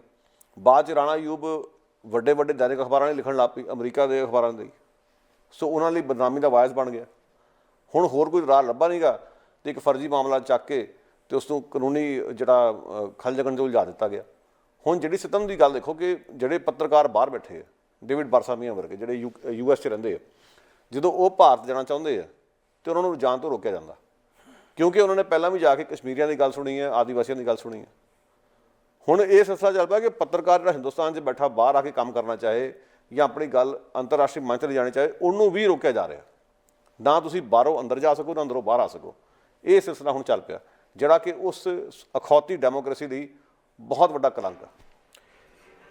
ਇਸ ਗੱਲ ਦੇ ਵਿੱਚ ਦੋ ਰਾਵਾਂ ਨਹੀਂ ਕਿ ਪੱਤਰਕਾਰੀ ਜਿਹੜਾ ਇਹੋ ਜਿਹਾ ਪੇਸ਼ਾ ਹੈ ਜਿਸ ਪੇਸ਼ੇ ਦੇ ਵਿੱਚ ਚੁਣੌਤੀਆਂ ਬਹੁਤ ਨੇ, ਅਤੇ ਇਹ ਕੋਈ ਇਉਂ ਨਹੀਂ ਕਿ ਸ਼ੌਕੀਆ ਤੌਰ 'ਤੇ ਜਿਵੇਂ ਇੱਕ ਸਾਨੂੰ ਇਹ ਹੁੰਦਾ ਕਿ ਆਰਥਿਕ ਮੁਫਾਦ ਲਈ ਅਸੀਂ ਸ਼ਾਇਦ ਪੱਤਰਕਾਰੀ ਦਾ ਰਸਤਾ ਅਖਤਿਆਰ ਕਰੀਏ। ਇਹ ਗੱਲ ਸੱਚ ਹੈ ਕਿ ਇਸ ਦੇ ਵਿੱਚ ਜਿੰਨੇ ਚੈਲੰਜਸ ਨੇ, ਅਸੀਂ ਜਦੋਂ ਗਦਰੀ ਬਾਬਿਆਂ ਦਾ ਇਤਿਹਾਸ ਪੜ੍ਹਦੇ ਹਾਂ, ਕੈਨੇਡਾ ਦੀ ਧਰਤੀ 'ਤੇ ਸ਼ਹੀਦ ਹਰਨਾਮ ਸਿੰਘ ਕਾਰੀਸਾਰੀ ਵਰਗੇ, ਜਾਂ ਅਮਰੀਕਾ ਦੀ ਧਰਤੀ 'ਤੇ ਸ਼ਹੀਦ ਕਰਤਾਰ ਸਿੰਘ ਸਰਾਭਾ ਵਰਗੇ, ਜਾਂ ਉਸ ਤੋਂ ਬਾਅਦ ਹੋਰ, ਮੈਂ ਉਹਨਾਂ ਪੱਤਰਕਾਰਾਂ ਦੀ ਗੱਲ ਕਰ ਰਿਹਾ ਜਿਹੜੇ ਅਸਲੀ ਨੇ, ਜਿਹੜੇ ਨਕਲੀ ਸ਼ਹੀਦ ਨੇ, ਉਹਨਾਂ ਦੀ ਗੱਲ ਨਹੀਂ ਕਰ ਰਿਹਾ। ਸੋ ਉਹ ਪੱਤਰਕਾਰ ਜਿਹੜੇ ਜਿਨ੍ਹਾਂ ਨੇ ਸੱਚਮੁੱਚ ਅਸੂਲਾਂ ਦੀ ਲੜਾਈ ਲੜੀ ਹੈ, ਸਰਕਾਰਾਂ ਨਾਲ ਆਡਾ ਲਾਇਆ, ਉਹਨਾਂ ਅੰਗਰੇਜ਼ ਸਰਕਾਰ ਦੇ ਸਮੇਂ ਵੀ ਜਾਂ ਅੱਜ ਦੀਆਂ ਜਿਹੜੀਆਂ ਫਾਸ਼ੀਵਾਦੀ ਹੁਕੂਮਤਾਂ ਨੇ, ਚਾਹੇ ਉਹ ਕਿਸੇ ਵੀ ਦੇਸ਼ 'ਚ ਨੇ, ਉਸ ਦੇ ਖਿਲਾਫ ਲੜਨਾ ਬੜੀ ਵੱਡੀ ਗੱਲ ਹੈ। ਹੁਣ ਜਦੋਂ ਰਾਣਾ ਅਯੂਬ 'ਤੇ ਅਸੀਂ ਆਉਂਦੇ ਹਾਂ, ਰਾਣਾ ਅਯੂਬ ਨੇ ਆਪਣੇ ਆਪ ਨੂੰ ਜੋਖਮ 'ਚ ਪਾ ਕੇ ਆਪਣੀ ਜਾਨ, ਆਪਣੀ ਜ਼ਿੰਦਗੀ, ਆਪਣਾ ਪੂਰਾ ਤਨ ਮਨ ਸਾਰਾ ਹੀ ਰਿਸਕ 'ਤੇ ਪਾ ਕੇ ਇੱਕ ਐਡਾ ਵੱਡਾ ਸਟਿੰਗ ਆਪਰੇਸ਼ਨ ਕੀਤਾ, ਜਿਸ ਦੇ ਵਿੱਚ ਗੁਜਰਾਤ ਕਤਲੇਆਮ ਦੇ ਲੜੀਵਾਰ ਵੇਰਵੇ ਇੱਕ ਥਾਂ 'ਤੇ ਲਿਆ ਕੇ ਖੜੇ ਕਰ ਦਿੱਤੇ। ਇਹ ਗੱਲ ਵੱਖਰੀ ਹੈ ਕਿ ਉਸ ਅਦਾਰੇ ਨੇ ਗੋਡੇ ਟੇਕ ਦਿੱਤੇ, ਜਿਵੇਂ ਕਿ ਆਮ ਕਰਕੇ ਅਦਾਰੇ ਕਰਦੇ ਹੀ ਨੇ, ਚਾਹੇ ਉਹ ਅਦਾਰੇ ਕੈਨੇਡਾ ਦੇ ਹੋਣ ਜਾਂ ਭਾਰਤ ਦੇ ਹੋਣ, ਕਿਉਂਕਿ ਉਹਨਾਂ ਨੂੰ ਪੱਤਰਕਾਰਾਂ ਦਾ ਵਰਤਨ ਦਾ, ਇਸਤੇਮਾਲ ਕਰਨ ਦਾ ਇੱਕ ਹਊਆ ਚੜ੍ਹਿਆ ਹੁੰਦਾ। ਬਾਅਦ ਦੇ ਜਾ ਕੇ ਉਹ ਸਰਕਾਰਾਂ ਨਾਲ ਰਲ ਵੀ ਜਾਂਦੇ ਨੇ, ਇਹ ਆਮ ਦੇਖਿਆ ਜਾਂਦਾ ਹੈ। ਰਾਣਾ ਅਯੂਬ ਨਾਲ ਵੀ ਇਹ ਹੋਇਆ, ਪਰ ਉਹਨਾਂ ਨੇ ਆਖਰੀ ਦਮ ਤੱਕ ਇਹ ਕੰਮ ਕੀਤਾ ਅਤੇ ਬਾਅਦ ਦੇ ਵਿੱਚ ਉਹ ਆਪਣਾ ਕੀਤਾ ਕੰਮ ਜਿਹੜਾ ਹੈ ਉਸ ਨੂੰ ਗੁਜਰਾਤ ਫਾਈਲ ਦੇ ਰਾਹੀਂ ਦੁਨੀਆ ਦੇ ਵਿੱਚ ਪਹੁੰਚਾਇਆ। ਹੁਣ ਜਦੋਂ ਇਹ ਗੁਜਰਾਤ ਫਾਈਲ ਪਬਲਿਸ਼ ਹੋਈ, ਉਸ ਵੇਲੇ ਜਿਸ ਤਰੀਕੇ ਨਾਲ ਭਾਰਤ ਦੇ ਗੁਜਰਾਤ ਸੂਬੇ ਦੇ ਵਿੱਚ ਜਦੋਂ ਇਹ ਘਟਨਾਕ੍ਰਮ ਹੋਇਆ, BJP ਦੀ ਸਰਕਾਰ ਸੀ। ਅੱਜ ਕੇਂਦਰ ਦੇ ਵਿੱਚ BJP ਦੀ ਸਰਕਾਰ ਹੈ। ਰਾਣਾ ਅਯੂਬ ਨੈਚੁਰਲੀ ਅੱਜ ਤੋਂ ਨਹੀਂ, 2002 ਤੋਂ ਲੈ ਕੇ 2022 ਤੱਕ ਪਿਛਲੇ 20 ਸਾਲ ਤੋਂ ਸੰਘਰਸ਼ ਕਰ ਰਹੀ ਹੈ। 20 ਸਾਲ ਤੋਂ ਇੱਕ ਔਰਤ ਜਿਸ ਤਰੀਕੇ ਨਾਲ ਸਟੇਟ ਦੇ ਨਾਲ ਵੀ, ਸਟੇਟ ਦੇ ਦੁਮਛੱਲੇ ਜਿਹੜੇ ਉਹਨੂੰ ਟਰੋਲ ਕਰ ਰਹੇ ਆ, ਸਿਰੇ ਦੀ ਉਸ ਦੇ ਖਿਲਾਫ ਮਾਨਸਿਕ ਤੌਰ 'ਤੇ ਤੰਗ ਕਰਨ ਵਾਲੀ ਸ਼ਬਦਾਵਲੀ, ਅਤੇ ਉਸ ਤੋਂ ਇਲਾਵਾ ਧਮਕੀਆਂ ਦੇ ਰਹੇ ਆ। ਇੱਕ ਔਰਤ, ਇਕੱਲੀ ਪੱਤਰਕਾਰ, ਕਈ ਵਾਰ ਲੱਗਦਾ ਕਿ ਅਸੀਂ ਆਪਣੇ ਪੱਤਰਕਾਰਾਂ ਨੂੰ ਚੁਣੌਤੀਆਂ ਦੇ ਮਾਮਲੇ 'ਚ ਦੁੱਖ ਨੂੰ ਬਿਆਨ ਕਰਨ ਦੇ ਵਿੱਚ ਕਈ ਵਾਰ ਬਹੁਤ ਵੱਡੀਆਂ ਗੱਲਾਂ ਕਰ ਜਾਂਦੇ ਹਾਂ, ਪਰ 20 ਸਾਲ ਤੋਂ ਐਡਾ ਕੰਮ ਕਰ ਰਹੀ ਹੈ ਉਹ ਔਰਤ, ਇਕੱਲੀ ਆਪਣੇ ਆਪ 'ਤੇ ਚੱਲ ਰਹੀ ਹੈ। ਸੋ ਮੈਨੂੰ ਲੱਗਦਾ ਹੈ ਕਿ ਉਹਦੇ ਵਿੱਚ ਕੋਈ ਬਲ ਐਸਾ ਹੈ, ਆਤਮ ਸ਼ਕਤੀ ਹੈ, ਜਿਸ ਦੇ ਰਾਹੀਂ ਉਹ ਕੁਝ ਕਰ ਰਹੀ ਹੈ। ਦੇਖੋ, ਇਸ 'ਚ ਕੋਈ ਸ਼ੱਕ ਨਹੀਂ ਕਿ ਰਾਣਾ ਅਯੂਬ ਇੱਕ ਬਹੁਤ ਬਹਾਦਰ ਔਰਤ ਹੈ, ਸਾਨੂੰ ਇਹ ਮੰਨਣਾ ਹੀ ਪੈਣਾ। ਉਹ ਚੁਣੌਤੀਆਂ ਸਿਰਫ ਇਸ ਕਰਕੇ ਨਹੀਂ ਕਿ ਔਰਤ ਹੈ, ਚੁਣੌਤੀਆਂ ਇਸ ਕਰਕੇ ਵੀ ਨਹੀਂ ਕਿਉਂਕਿ ਉਹ ਮੁਸਲਮਾਨ ਔਰਤ ਹੈ। ਸੋ ਚੁਣੌਤੀਆਂ ਵੀ ਦੋਹਰੀਆਂ ਨੇ ਜੀ, ਇੱਕ ਲਿੰਗ ਕਰਕੇ, ਦੂਜਾ ਫਿਰਕੇ ਕਰਕੇ। ਇਹੋ ਜਿਹੇ ਮਾਹੌਲ ਦੇ ਵਿੱਚ ਦੇਖੋ, ਜਦੋਂ ਉਸਨੇ ਆਪਰੇਸ਼ਨ ਵਿੱਢਿਆ ਸੀ ਉਹ ਵਾਲਾ, ਉਸ ਆਪਰੇਸ਼ਨ ਦੌਰਾਨ ਜੇ ਰਾਣਾ ਅਯੂਬ ਫੜੀ ਜਾਂਦੀ ਤਾਂ ਕੀ ਹੋ ਸਕਦਾ ਸੀ ਉਸ ਦੇ ਨਾਲ, ਤੁਸੀਂ ਇਸ ਦਾ ਅਨੁਮਾਨ ਲਾ ਸਕਦੇ। ਜਿਨ੍ਹਾਂ ਦਰਿੰਦਿਆਂ ਦੇ ਉਸਨੇ ਇੰਟਰਵਿਊ ਕੀਤੇ ਨੇ, ਉਹਦੇ ਨਾਲ ਕੀ ਕੁਝ ਕਰ ਸਕਦੇ ਸੀ। ਬਿਲਕੁਲ। ਸੋ ਉਸਨੇ ਰਿਸਕ ਲਿਆ ਬਹੁਤ ਜ਼ਿਆਦਾ। RSS ਦੇ ਏਜੰਟ ਬਣ ਕੇ ਘੁਸਪੈਠ ਕੀਤੀ, ਉਹਨਾਂ ਸਫਾਂ ਦੇ ਵਿੱਚ ਸਾਰੀ ਕਹਾਣੀ ਬਾਹਰ ਕੱਢ ਕੇ ਲਿਆਈ। ਰਾਣਾ ਅਯੂਬ ਦੀ ਕਹਾਣੀ ਇੰਨੀ ਕੁ ਦਰਦਨਾਕ ਹੈ ਕਿ ਪਹਿਲਾਂ ਇਸ ਦਾ ਕਿਸੇ ਇੱਕ ਵਕੀਲ ਨਾਲ ਵੀ ਸੰਬੰਧ ਸੀਗਾ, ਜਿਹੜਾ ਕਿ ਮੁਸਲਿਮ ਵਕੀਲ ਬੰਬੇ ਦਾ, ਜਿਸਨੇ ਉਹਨਾਂ ਮੁਸਲਮਾਨਾਂ ਦੀ ਪੈੜ ਫੜੀ, ਮਤਲਬ ਬਾਂਹ ਫੜੀ, ਮਾਫ਼ ਕਰਨਾ, ਜਿਨ੍ਹਾਂ ਦੇ ਖਿਲਾਫ ਝੂਠੇ ਮਾਮਲੇ ਦਰਜ ਕੀਤੇ ਗਏ ਕਿ ਇਹ ਦਹਿਸ਼ਤਗਰਦੀ ਦੀ ਗਤੀਵਿਧੀਆਂ ਵਿੱਚ ਸ਼ਾਮਲ ਨੇ। ਉਸ ਵਕੀਲ ਦਾ ਕਤਲ ਹੋ ਗਿਆ। ਸੋ ਇੱਕ ਸਦਮਾ ਉਹ ਸੀ ਜਿਹੜਾ ਰਾਣਾ ਨੂੰ ਝੱਲਣਾ ਪਿਆ। ਖਲਾਅ ਪੈਦਾ ਹੋ ਗਿਆ ਜ਼ਿੰਦਗੀ ਦੇ ਵਿੱਚ। ਜਿਸ ਇਨਸਾਨ ਦੇ ਨਾਲ ਉਸਨੇ ਸੁਪਨੇ ਰੱਖੇ ਸਿਰਜੇ ਸੀ ਕਿ ਜ਼ਿੰਦਗੀ ਕੱਢਾਂਗੇ, ਉਹ ਜਾਂਦਾ ਲੱਗਾ, ਉਸ ਦਾ ਕਤਲ ਹੋਇਆ ਸਿਰਫ ਇਸ ਕਰਕੇ ਕਿਉਂਕਿ ਉਹ ਮਨੁੱਖੀ ਹੱਕਾਂ ਦਾ ਵਕੀਲ ਸੀ ਤੇ ਮੁਸਲਿਮ ਵਕੀਲ ਉਹਨਾਂ ਲੋਕਾਂ ਦੀ ਬਾਂਹ ਫੜਦਾ ਸੀ, ਮੁਸਲਿਮ ਭਾਈਚਾਰੇ ਦੇ ਲੋਕਾਂ ਦੀ, ਜਿਨ੍ਹਾਂ ਦੇ ਖਿਲਾਫ ਝੂਠੇ ਦਹਿਸ਼ਤਗਰਦੀ ਦੇ ਮਾਮਲੇ ਦਰਜ ਕੀਤੇ ਗਏ। ਪਹਿਲਾਂ ਤਾਂ ਉਹ ਸਦਮਾ ਸੀਗਾ ਜੀ।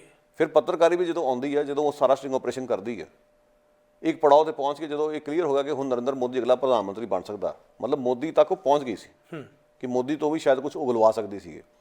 ਪਰ ਐਨ ਮੌਕੇ ਤੇ ਤਰੁਣ ਤੇਜਪਾਲ ਜਿਹੜਾ ਤਹਿਲਕਾ ਵਾਲਾ, ਉਸ ਦੀ ਲੱਤਾਂ ਨੇ ਭਾਰ ਨਹੀਂ ਚੱਲਿਆ, ਉਹ ਮੁੱਕਰ ਗਿਆ। ਉਸਨੇ ਉਸ ਨੂੰ ਇਸ਼ਾਰਾ ਕੀਤਾ ਕਿ ਇਹ ਆਪਰੇਸ਼ਨ ਇੱਥੇ ਬੰਦ ਕਰ ਦੇ, ਨਹੀਂ ਤਾਂ ਅਸੀਂ ਮੁਸੀਬਤ 'ਚ ਪੈ ਜਾਵਾਂਗੇ।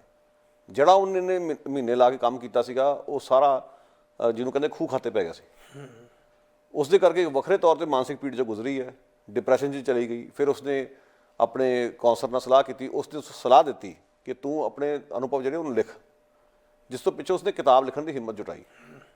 ਫਿਰ ਜਦੋਂ ਕਿਤਾਬ ਲਿਖਦੀ ਤਾਂ ਕੋਈ ਪ੍ਰਕਾਸ਼ਕ ਨਹੀਂ ਸੀ ਲੱਭ ਰਿਹਾ। ਫਿਰ ਜਿਹੜੇ ਇਹਦੇ ਕੋਲ ਗਹਿਣੇ ਸੀਗੇ, ਜਿਹੜੇ ਇਸਦੇ ਮਾਪੇ ਨੇ ਲੈ ਕੇ ਦਿੱਤੇ ਸੀ ਕਿ ਜਦੋਂ ਕਦੇ ਇਹਦਾ ਵਿਆਹ ਹੋਊਗਾ ਤਾਂ ਇਹਦੇ ਕੰਮ ਆਉਣਗੇ, ਉਹਨਾਂ ਨੂੰ ਗਿਰਵੀ ਰੱਖ ਕੇ ਉਸਨੇ ਪੈਸਾ ਲੈ ਕੇ ਬੈਂਕ ਤੋਂ ਫਿਰ ਕਿਤਾਬ ਆਪਣੀ ਛਪਵਾਈ। ਔਰ ਫਿਰ ਕਿਤਾਬ ਇਸ ਤਰੀਕੇ ਨਾਲ ਦੇਖ ਲਓ ਅੱਜ ਕਿੱਥੇ ਦੇ ਕਿੱਥੇ ਪਹੁੰਚ ਗਈ, ਕਿੰਨੀਆਂ ਭਾਸ਼ਾਵਾਂ ਵਿੱਚ ਉਸਦਾ ਅਨੁਵਾਦ ਵੀ ਹੋ ਚੁੱਕਿਆ। ਉਸ ਤੋਂ ਬਾਅਦ ਕਈ ਅਖਬਾਰਾਂ ਨੇ ਉਸਨੂੰ ਕੰਮ ਦੇਣ ਤੋਂ ਇਨਕਾਰ ਕੀਤਾ। ਅਖੀਰ ਕਰਦੇ ਕਰਦੇ ਬਾਹਰਲੇ ਅਖਬਾਰਾਂ ਲਈ ਲਿਖਣ ਲੱਗ ਪਈ। ਸੋ ਪੈਰ ਪੈਰ 'ਤੇ ਕਿੰਨੀਆਂ ਚੁਣੌਤੀਆਂ 'ਚ ਗੁਜ਼ਰੀ ਹੈ। ਸੋ ਸਿਰਫ ਔਰਤ ਹੋਣਾ ਇਸ ਲਈ ਚੁਣੌਤੀ ਨਹੀਂ ਹੈ, ਮੁਸਲਿਮ ਔਰਤ ਹੋਣ ਕਰਕੇ ਦੋਹਰੀ ਚੁਣੌਤੀ ਦਾ ਸਾਹਮਣਾ ਕਰ ਰਹੀ ਹੈ। ਸਾਨੂੰ ਇਸ ਹਕੀਕਤ ਨੂੰ ਸਮਝਣਾ ਪਊਗਾ। ਬਾਵਜੂਦ ਇਸ ਦੇ ਇੰਨਾ ਕੰਮ ਕਰਨਾ, ਇੱਥੇ ਤੱਕ ਪਹੁੰਚ ਜਾਣਾ, ਇਹ ਸਿਰਫ ਬਹਾਦਰੀ ਕਰਕੇ ਹੀ ਹੋ ਸਕਦਾ, ਜਾਂ ਤੁਹਾਡੇ 'ਚ ਕਣ ਹੋਏਗਾ ਤਾਂ ਹੀ ਹੋ ਸਕਦਾ। ਜੇ ਤੁਸੀਂ ਪਹਿਲਾਂ ਹੀ ਢਹਿਰੀ ਢਾਹ ਲਈ, ਫਿਰ ਇੰਨਾ ਸਫ਼ਰ ਗਾਹ ਕੇ ਇੰਨੀ ਦੂਰ ਤੱਕ ਜਾਣਾ ਬਹੁਤ ਔਖਾ। ਬਿਲਕੁਲ ਜੀ, ਸਹੀ ਹੈ। ਮੈਨੂੰ ਕਿਸੇ ਸ਼ਾਇਰ ਦੇ ਅਲਫਾਜ਼ याद आ रहे हैं कि हमारा हर हुनर एक ऐब बनकर रह गया, लेकिन हमें हर ऐब को अपने हुनर करना भी आता है। जो दिन कटते नहीं तकदीर के ज़ेरे असर हमसे, उन्हें तदबीर के ज़ेरे असर करना भी आता है। ये तदबीर दी हौसले दी मिसाल जे राणा अयूब दे विच देखीए ਤਾਂ ਸਾਹਮਣੇ ਝਲਕਦੀ ਹੈ। ਪੱਤਰਕਾਰਾਂ ਲਈ ਮਿਸਾਲ ਹੈ, ਪੱਤਰਕਾਰ ਭਾਈਚਾਰੇ ਲਈ, ਖਾਸ ਤੌਰ 'ਤੇ ਉਹਨਾਂ ਪੱਤਰਕਾਰਾਂ ਲਈ ਜਿਹੜੇ ਸੱਚਮੁੱਚ ਇਹ ਸੋਚਦੇ ਨੇ ਕਿ ਇਸ ਖੇਤਰ ਦੇ ਵਿੱਚ ਸਾਨੂੰ ਕੋਈ ਕਠਿਨਾਈ ਆ ਰਹੀ ਹੈ, ਨਿੱਕੀਆਂ ਨਿੱਕੀਆਂ ਮੁਸ਼ਕਲਾਂ ਤੋਂ ਹੀ ਘਬਰਾ ਜਾਂਦੇ ਨੇ। ਸੋ ਏਡੇ ਵੱਡੇ ਹੌਸਲੇ ਵਾਲੇ ਪੱਤਰਕਾਰ ਸਾਡੇ ਵਿੱਚ ਨੇ ਅਤੇ ਅਸੀਂ ਇਸ ਗੱਲ ਨੂੰ ਮਾਣ ਨਾਲ ਕਹਿ ਸਕਦੇ ਹਾਂ ਕਿ ਇਸ ਪੇਸ਼ੇ ਦੇ ਵਿੱਚ ਉਹ ਸਿਰਮੌਰ ਲੋਕ ਵੀ ਨੇ। ਮੈਂ ਉਹਨਾਂ ਦੀ ਗੱਲ ਨਹੀਂ ਕਰ ਰਿਹਾ ਜਿਹੜੇ ਸਰਕਾਰ ਦੇ ਚੱਪਲ ਚੱਟ ਨੇ, ਜਾਂ ਜਿਹੜੇ ਹਕੂਮਤ ਦੀ ਤਰਜਮਾਨੀ ਕਰਦੇ, ਪੁਸ਼ਤ ਪਨਾਹੀ ਕਰਦੇ ਨੇ, ਜਾਂ ਪੀਲੀ ਪੱਤਰਕਾਰੀ ਜਾਂ ਗੋਦੀ ਮੀਡੀਆ ਜਾਂ ਮੋਦੀ ਮੀਡੀਆ, ਉਹਨਾਂ ਦੀ ਗੱਲ ਨਹੀਂ। ਅਸੀਂ ਉਹਨਾਂ ਦੀ ਗੱਲ ਕਰ ਰਹੇ ਹਾਂ ਜਿਹੜੇ ਸਟੇਟ ਕੋਈ ਵੀ ਹੋਵੇ ਉਸ ਦੇ ਖਿਲਾਫ ਲਿਖਦੇ ਨੇ, ਜ਼ਬਰ ਦੇ ਖਿਲਾਫ ਲਿਖਦੇ ਨੇ, ਜਿਨ੍ਹਾਂ ਦੇ ਖਿਲਾਫ ਡਟਦੇ ਨੇ। ਹੁਣ ਇਨਫੋਰਸਮੈਂਟ ਡਾਇਰੈਕਟੋਰੇਟ ਜਿਸ ਨੇ ਰਾਣਾ ਅਯੂਬ ਨੂੰ ਲਗਾਤਾਰ ਪਿਛਲੇ ਕਾਫੀ ਸਮੇਂ ਤੋਂ ਪਰੇਸ਼ਾਨ ਕੀਤਾ ਹੋਇਆ, ਜਿਹੜੀ ਘਟਨਾ ਨੂੰ ਉਹ ਬਿਆਨ ਕਰ ਰਹੇ ਨੇ ਕਿ ਉਹਨਾਂ ਨੇ ਫੰਡਿੰਗ ਜਿਹੜੀ ਹੈ ਇਕੱਠੀ ਕੀਤੀ, ਉਸ ਨੂੰ ਦੁਰਉਪਯੋਗ ਕੀਤਾ ਜਾਂ ਇਸ ਤਰ੍ਹਾਂ ਦਾ ਬਹਾਨਾ ਬਣਾਇਆ। ਹਾਲਾਂਕਿ ਇੱਕ ਗਿਣੀ ਮਿੱਥੀ ਸਾਜ਼ਿਸ਼ ਹੈ। ਇਹ ਵੀ ਈਡੀ ਬਾਰੇ ਪ੍ਰਚਲਿਤ ਹੈ ਕਿ ਜਿਹੜਾ ਉਹਨਾਂ ਦੇ ਰਡਾਰ 'ਤੇ ਆ ਗਿਆ ਅਤੇ ਉਹਨਾਂ ਦੇ ਅੱਗੇ ਨਹੀਂ ਝੁਕਿਆ, ਅਤੇ ਪਹਿਲਾਂ ਤਾਂ ਸਾਮ ਨੀਤੀ ਹੈ ਕਿ ਝੁੱਕ ਕੇ ਅਗਲੇ ਨੂੰ ਕਾਬੂ ਕਰਨਾ, ਦਾਮ ਨੀਤੀ ਹੈ ਪੈਸਾ ਸੁੱਟ ਕੇ, ਫਿਰ ਜਿਹੜੀ ਭੇਦ ਨੀਤੀ ਹੈ ਉਹਨਾਂ 'ਚ ਫਾੜ ਪਾ ਦਿਓ, ਨਹੀਂ ਤਾਂ ਫਿਰ ਦੰਡ ਨੀਤੀ ਹੈ। ਇਹ ਦੰਡ ਨੀਤੀ ਜਿਹੜੀ ਵਰਤੀ ਜਾ ਰਹੀ ਹੈ, ਇਸ ਦੇ ਬਾਰੇ ਥੋੜ੍ਹਾ ਜਿਹਾ ਵਿਸਤਾਰ ਜਾਣਕਾਰੀ ਦਿਓ। ਦੇਖੋ, ਈਡੀ ਬਦਨਾਮ ਹੋ ਚੁੱਕਿਆ ਮਹਿਕਮਾ। ਇਸ ਤੋਂ ਪਹਿਲਾਂ ਇਕੱਲੀ ਰਾਣਾ ਨਹੀਂ, ਹੋਰ ਵੀ ਜਿੱਥੇ ਜਿੱਥੇ ਵਿਰੋਧ ਦੀ ਆਵਾਜ਼ ਉੱਠੀ ਹੈ, ਲੋਕਾਂ ਨੂੰ ਤੰਗ ਪਰੇਸ਼ਾਨ ਕਰਨ ਦਾ ਸਿਲਸਿਲਾ ਇਹਨਾਂ ਵੱਲੋਂ ਬਕਾਇਦਗੀ ਨਾਲ ਜਾਰੀ ਰਿਹਾ। ਇਹ 'ਚ ਕੋਈ ਹੈਰਾਨੀ ਵਾਲੀ ਗੱਲ ਨਹੀਂ। ਸਰਕਾਰ ਉੱਥੇ ਕਿੱਦਾਂ ਕੰਮ ਕਰਦੀ ਸੀ ਸਾਰੇ ਜਾਣਦੇ ਆ। ਜਿਹੜੀਆਂ ਏਜੰਸੀਆਂ ਨੇ, ਚਾਹੇ CBI, ED, ਤਕਰੀਬਨ ਸਾਰੇ ਪਿੰਜਰਿਆਂ 'ਚ ਤਾਲੇ ਪਏ ਤੋਤੇ ਨੇ। ਔਰ ਇਸ ਸਮੇਂ ਹੁਣ ਜੋ ਸੰਘੀਆਂ ਦੀ ਸਰਕਾਰ ਹੋਵੇ ਤਾਂ ਉਹਦੇ ਵਿੱਚ ਬੰਦੇ ਵੀ ਇਹੋ ਜਿਹੇ ਛਾਂਟ ਕੇ ਲਿਆਏ ਜਾ ਰਹੇ ਜਿਨ੍ਹਾਂ ਉੱਪਰ ਸੰਘ ਦੇ ਵਿਚਾਰਾਂ ਦੀ ਪਾਨ ਚੜੀ ਹੋਵੇ ਜੀ। ਉਹਦੇ ਨਾਲ ਫਿਰ ਦਿੱਕਤ ਇਹ ਆ ਜਾਂਦੀ ਕਿ ਜਿਹੜੇ ਘੱਟ ਗਿਣਤੀ ਨਾਲ ਜੁੜੇ ਲੋਕ ਨੇ, ਜਿਹੜੇ ਇਸ ਪ੍ਰਬੰਧ ਨੂੰ ਕੁਐਸਚਨ ਕਰਦੇ ਨੇ, ਉਹਨਾਂ ਦੀ ਫਿਰ ਸ਼ਾਮਤ ਆ ਜਾਂਦੀ ਹੈ। ਹੁਣ ਇਹ ਹਾਲਾਤ ਉੱਥੇ ਬਣੇ ਹੋਏ ਇਸ ਟਾਈਮ। ਰਾਣਾ ਅਯੂਬ ਦੇ ਕੇਸ ਤਾਂ ਇਹ ਹੈ ਗੁਰਿੰਦਰ ਸਿੰਘ ਜੀ ਕਿ ਸਮਝਣ ਵਾਲੀ ਗੱਲ ਕਿ ਉਹ ਤਾਂ ਜਿਸ ਕਿਸਮ ਦੀ ਧਮਕੀਆਂ ਦਾ ਸਾਹਮਣਾ ਕਰ ਰਹੀ, ਉਸ ਨਾਲ ਕੁਝ ਵੀ ਮਾੜਾ ਹੋ ਸਕਦਾ ਉਸ ਸਮਾਜ ਦੇ ਵਿੱਚ। ਸ਼ਾਇਦ ਬਚਾਓ ਇਸ ਕਰਕੇ ਹੈ ਕਿਉਂਕਿ ਉਸਦਾ ਨਾਂ ਇੰਨਾ ਪ੍ਰਚਲਿਤ ਹੋ ਚੁੱਕਿਆ ਅੰਤਰਰਾਸ਼ਟਰੀ ਪੱਧਰ 'ਤੇ ਕਿ ਸਾਰੇ ਦੁਨੀਆ 'ਚ ਰੌਲਾ ਪੈ ਜਾਊਗਾ ਜੇ ਕੁਝ ਵੀ ਹੋਇਆ। ਜਿਵੇਂ ਕਿ ਅਰੁੰਧਤੀ ਰॉय ਦੇ ਕੇਸ 'ਚ ਵੀ ਇੱਦਾਂ ਹੀ ਹੈ। ਅਰੁੰਧਤੀ ਰॉय ਵੀ ਰੜਕਦੀ ਸਰਕਾਰ ਨੂੰ, ਉਹਦੇ ਖਿਲਾਫ ਇੱਕ ਵਾਰੀ ਮਾਮਲਾ ਵੀ ਦਰਜ ਕਰ ਲਿਆ ਗਿਆ ਕਿ ਕਸ਼ਮੀਰ ਮਸਲੇ 'ਤੇ ਉਸਨੇ ਇਸ ਤਰ੍ਹਾਂ ਦੇ ਬਿਆਨ ਦਿੱਤੇ, ਪਰ ਅਜੇ ਤੱਕ ਹਿੰਮਤ ਨਹੀਂ ਪਈ ਕਿ ਸਟੇਟ ਉਹਨੂੰ ਹੱਥ ਪਾਵੇ। ਕਿ ਅੰਤਰਰਾਸ਼ਟਰੀ ਮੰਚ 'ਤੇ ਉਸਦਾ ਕੱਦ ਇੰਨਾ ਉੱਚਾ ਹੋ ਚੁੱਕਿਆ ਕਿ ਉਹਨੂੰ ਹੱਥ ਪਾਉਣਾ ਖਾਲਾ ਜੀ ਦਾ ਬੜਾ ਨਹੀਂਗਾ। ਸੋ ਰਾਣਾ ਅਯੂਬ ਦੀ ਕਹਾਣੀ ਵੀ ਉਹੀ ਹੈ। ਰਾਣਾ ਅਯੂਬ ਅਰੁੰਧਤੀ ਰਾਓ ਦਾ ਅਗਲਾ ਪੜਾਅ ਮੈਂ ਸਮਝਦਾ ਭਾਰਤ ਵਿੱਚ ਹੈ। ਸੋ ਇਸ ਕਰਕੇ ਈਡੀ ਤੇ ਇਸ ਤਰ੍ਹਾਂ ਦੇ ਜਿਹੜੇ ਮਹਿਕਮੇ ਨੇ ਉਹ ਜਦੋਂ ਹਰਕਤ 'ਚ ਆ ਕੇ ਕੁਛ ਕਰਦੇ ਨੇ, ਉਹਦੇ ਤੇ ਇੱਕ ਦੋ ਕੰਮ ਕਰ ਰਹੇ ਨੇ ਆਪਣੇ ਵੱਲੋਂ। ਇੱਕ ਤੀਰ ਨਾਲ ਦੋ ਸ਼ਿਕਾਰ। ਇੱਕ ਤਾਂ ਉਹਨੂੰ ਇੰਨਾ ਡਰਾਓ, ਇੰਨਾ ਬੇਇੱਜ਼ਤ ਕਰੋ, ਮਨੋਬਲ ਤੋੜ ਦਿਓ ਕਿ ਉਹ ਇਹ ਕੰਮ ਕਰਨੇ ਬੰਦ ਕਰ ਦੇ। ਹਾਂ। ਦੂਜਾ ਨਿਸ਼ਾਨਾ ਇਹ ਹੈ ਕਿ ਲੋਕਾਂ ਵਿੱਚ ਜਿਹੜੀ ਉਹਦੀ ਇੱਜ਼ਤ ਬਣੀ ਹੋਈ ਹੈ, ਕਿਵੇਂ ਉਸ ਨੂੰ ਖੇਰੂ ਕਰਨਾ, ਕਿ ਲੋਕਾਂ ਦੇ ਮਨ 'ਚ ਇਹ ਸ਼ੰਕਾਵਾਂ ਬਿਠਾ ਦਿਓ ਕਿ ਇਹਨੇ ਪੈਸੇ ਖਾ ਲਏ, ਇਹਨੇ ਪੈਸੇ ਨਾਲ ਗਬਨ ਕਰ ਲਿਆ, ਉਹ ਪੈਸੇ ਗਏ ਕਿੱਥੇ। ਮਤਲਬ ਤੁਸੀਂ ਉਸ ਵਿਅਕਤੀ ਨੂੰ ਇੰਨਾ ਸ਼ੱਕੀ ਕਿਰਦਾਰ ਬਣਾ ਦਿਓ ਲੋਕਾਂ ਦੇ ਵਿੱਚ ਕਿ ਜਿਹੜੀ ਇੱਜ਼ਤ ਬਣੀ ਹੋਈ ਆ ਉਸ ਨੂੰ ਕਿਵੇਂ ਖੋਰਾ ਲਾਇਆ ਜਾਵੇ। ਸੋ ਇਹ ਦੋਹਰੀ ਗੱਲ ਚੱਲ ਰਹੀ ਹੈ ਇਹਦੇ 'ਚ। ਇਕੱਲਾ ਇਹ ਨਹੀਂ ਕਿ ਸਿਰਫ ਉਸ ਦਾ ਮੂੰਹ ਬੰਦ ਕਰਾਉਣਾ ਜਾਂ ਡਰਾਉਣਾ ਜਾਂ ਧਮਕਾਉਣਾ, ਇਹ ਵੀ ਨਾਲ ਨਿਸ਼ਾਨਾ ਹੈ ਕਿ ਸਮਾਜ ਵਿੱਚ ਕਿਵੇਂ ਕਿਸੇ ਵਿਅਕਤੀ ਦੀ ਬਦਨਾਮੀ ਕਰਨੀ। ਜੇ ਉਸ ਨੂੰ ਭ੍ਰਸ਼ਟ ਸਿੱਧ ਕਰ ਦਿੰਦੇ ਆ ਜਾਂ ਇਹ ਲੋਕਾਂ 'ਚ ਗੱਲ ਚੱਲ ਜਾਵੇ ਕਿ ਇਸਨੇ ਪੈਸੇ ਖਾਧੇ, ਇਹ ਪੈਸੇ ਮਾਰੇ ਲੋਕਾਂ ਦੇ, ਤਾਂ ਫਿਰ ਇਸਦੀ ਉਹ ਪਹਿਲੇ ਵਾਲੀ ਫੋਲੋਇੰਗ ਨਹੀਂ ਰਹੇਗੀ। ਸੋ ਇਹ ਵੀ ਮਤਲਬ ਇੱਕ ਦਿੱਕਤ ਹੈ ਕਿ ਸਾਨੂੰ ਸਮਝਣੀ ਪਏਗੀ ਕਿ ਈਡੀ ਨੂੰ ਤੁਸੀਂ ਕੋਈ ਇਹ ਨਾ ਸੋਚੋ ਕਿ ਉਹ ਦੇਵਤੇ ਨੇ। ਇਹ ਸਮਝਣਾ ਜ਼ਰੂਰੀ ਕਿ ਈਡੀ ਕੰਮ ਕਿਵੇਂ ਕਰ ਰਿਹਾ, ਕਿਹਨਾਂ ਦੇ ਇਸ਼ਾਰੇ 'ਤੇ ਕਰ ਰਿਹਾ। ਹੁਣ ਇਹ ਵੀ ਕਈ ਲੋਕੀ ਮਜ਼ਾਕ 'ਚ ਕਹਿੰਦੇ ਆ ਕਿ ਜਿਨ੍ਹਾਂ ਨੇ ਥੋੜ੍ਹੇ ਬਹੁਤੇ ਪੈਸੇ ਮਾਰੇ ਆ ਉਹਨਾਂ ਨੂੰ ਤਾਂ ਬੜੀ ਛੇਤੀ ਭੱਜ ਕੇ ਫੜ ਲੈਂਦੇ ਨੇ। ਜਿਹੜੇ ਅਰਬਾਂ ਰੁਪਈਆ ਲੋਕਾਂ ਦਾ ਡਕਾਰ ਗਏ ਉਹਨਾਂ ਤੱਕ ਪਹੁੰਚ ਵੀ ਨਹੀਂ ਸਕਦੇ। ਤੇ ਜਿਨ੍ਹਾਂ ਨੇ ਕੋਈ 1000-2000 ਦੀ ਚੋਰੀ ਕੀਤੀ ਹੋਣੀ ਜਾਂ ਲੱਖਾਂ ਦੀ ਕੀਤੀ ਹੋਗੀ, ਉਹਨੂੰ ਬੜੀ ਛੇਤੀ ਜਾ ਕੇ ਢਾਹ ਲੈਂਦੇ, ਉਹਨੂੰ 2 ਕਦਮ ਵੀ ਨਹੀਂ ਚੱਲਣ ਦਿੰਦੇ। ਤੇ ਜਿਹੜੇ ਵੱਡੇ ਵੱਡੇ ਚੋਰ ਨੇ ਉਹ ਉਹਨਾਂ ਦੇ ਕਦੇ ਹੱਥ 'ਚ ਨਹੀਂ ਆਏ। ਤਾਂ ਇਹ ਵੀ ਤਾਂ ਈਡੀ ਦੇ ਜਿਹੜੀ ਕਾਰਗੁਜ਼ਾਰੀ ਦੇ ਸਵਾਲੇ 'ਚ ਲੱਗਦਾ ਹੀ ਹੈ। ਸੋ ਇਸ ਸਾਨੂੰ ਕੋਈ ਹੈਰਾਨ ਨਹੀਂ ਹੋਣਾ ਚਾਹੀਦਾ। ਇਹੋ ਜਿਹੇ ਨਿਜ਼ਾਮ ਤੋਂ ਅਸੀਂ ਇਹੀ ਆਸ ਕਰ ਸਕਦੇ ਹਾਂ। ਇਹ ਗੱਲ ਆਮ ਕਰਕੇ ਸ਼ਾਇਰਾਨਾ ਤੌਰ ਤੇ ਵੀ ਕਿਹਾ ਜਾਂਦਾ ਹੈ ਕਿ ਕਿਸੇ ਸ਼ਖਸ ਨੂੰ ਮਾਰਨ ਤੋਂ ਪਹਿਲਾਂ ਉਸ ਦੇ ਅਕਸ ਨੂੰ ਮਾਰ ਦਿਓ, ਤੇ ਅਕਸ ਮਰ ਗਿਆ ਤੇ ਸ਼ਖਸ ਜਿਉਂਦਾ ਹੀ ਮਰ ਗਿਆ।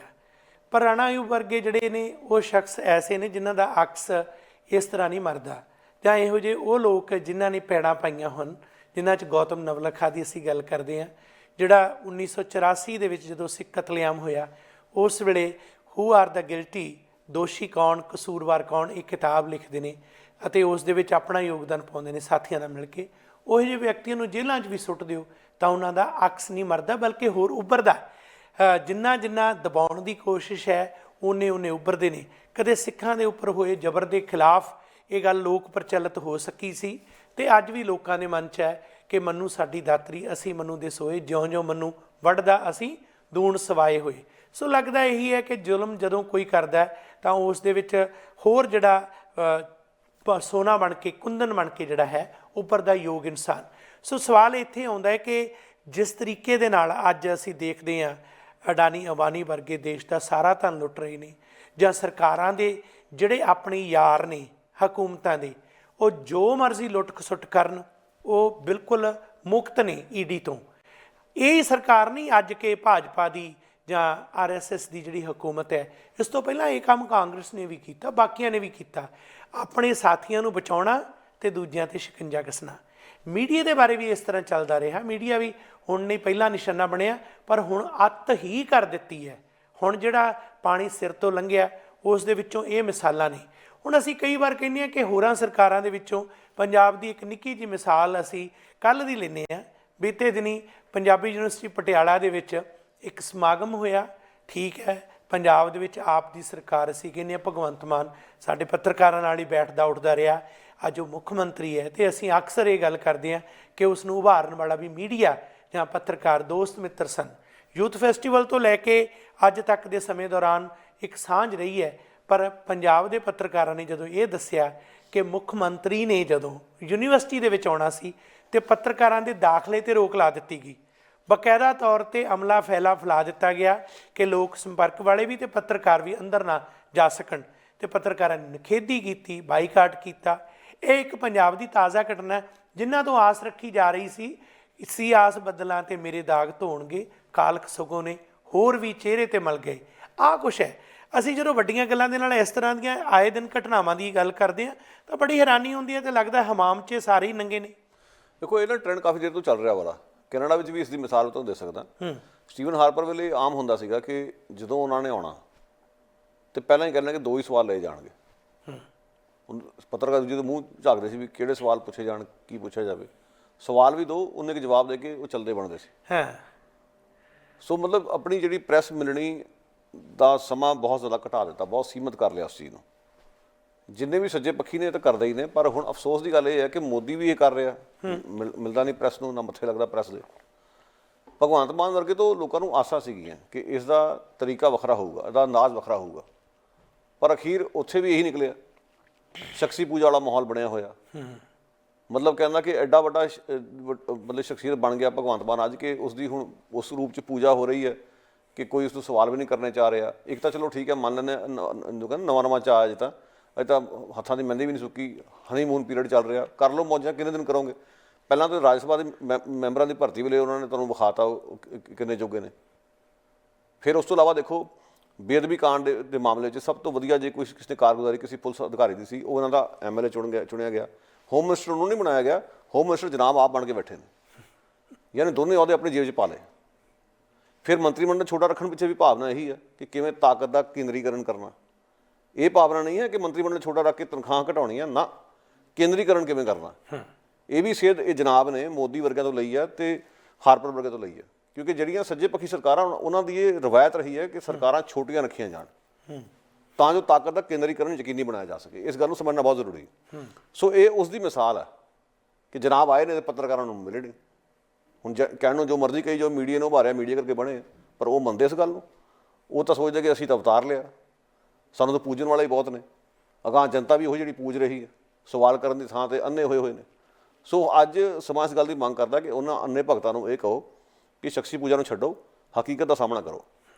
ਔਰ ਪੱਤਰਕਾਰੀ ਕਰਨਾ ਇਹੋ ਜਿਹੇ ਮਾਹੌਲ 'ਚ ਖਤਰਨਾਕ ਤਾਂ ਹੈ ਹੀ।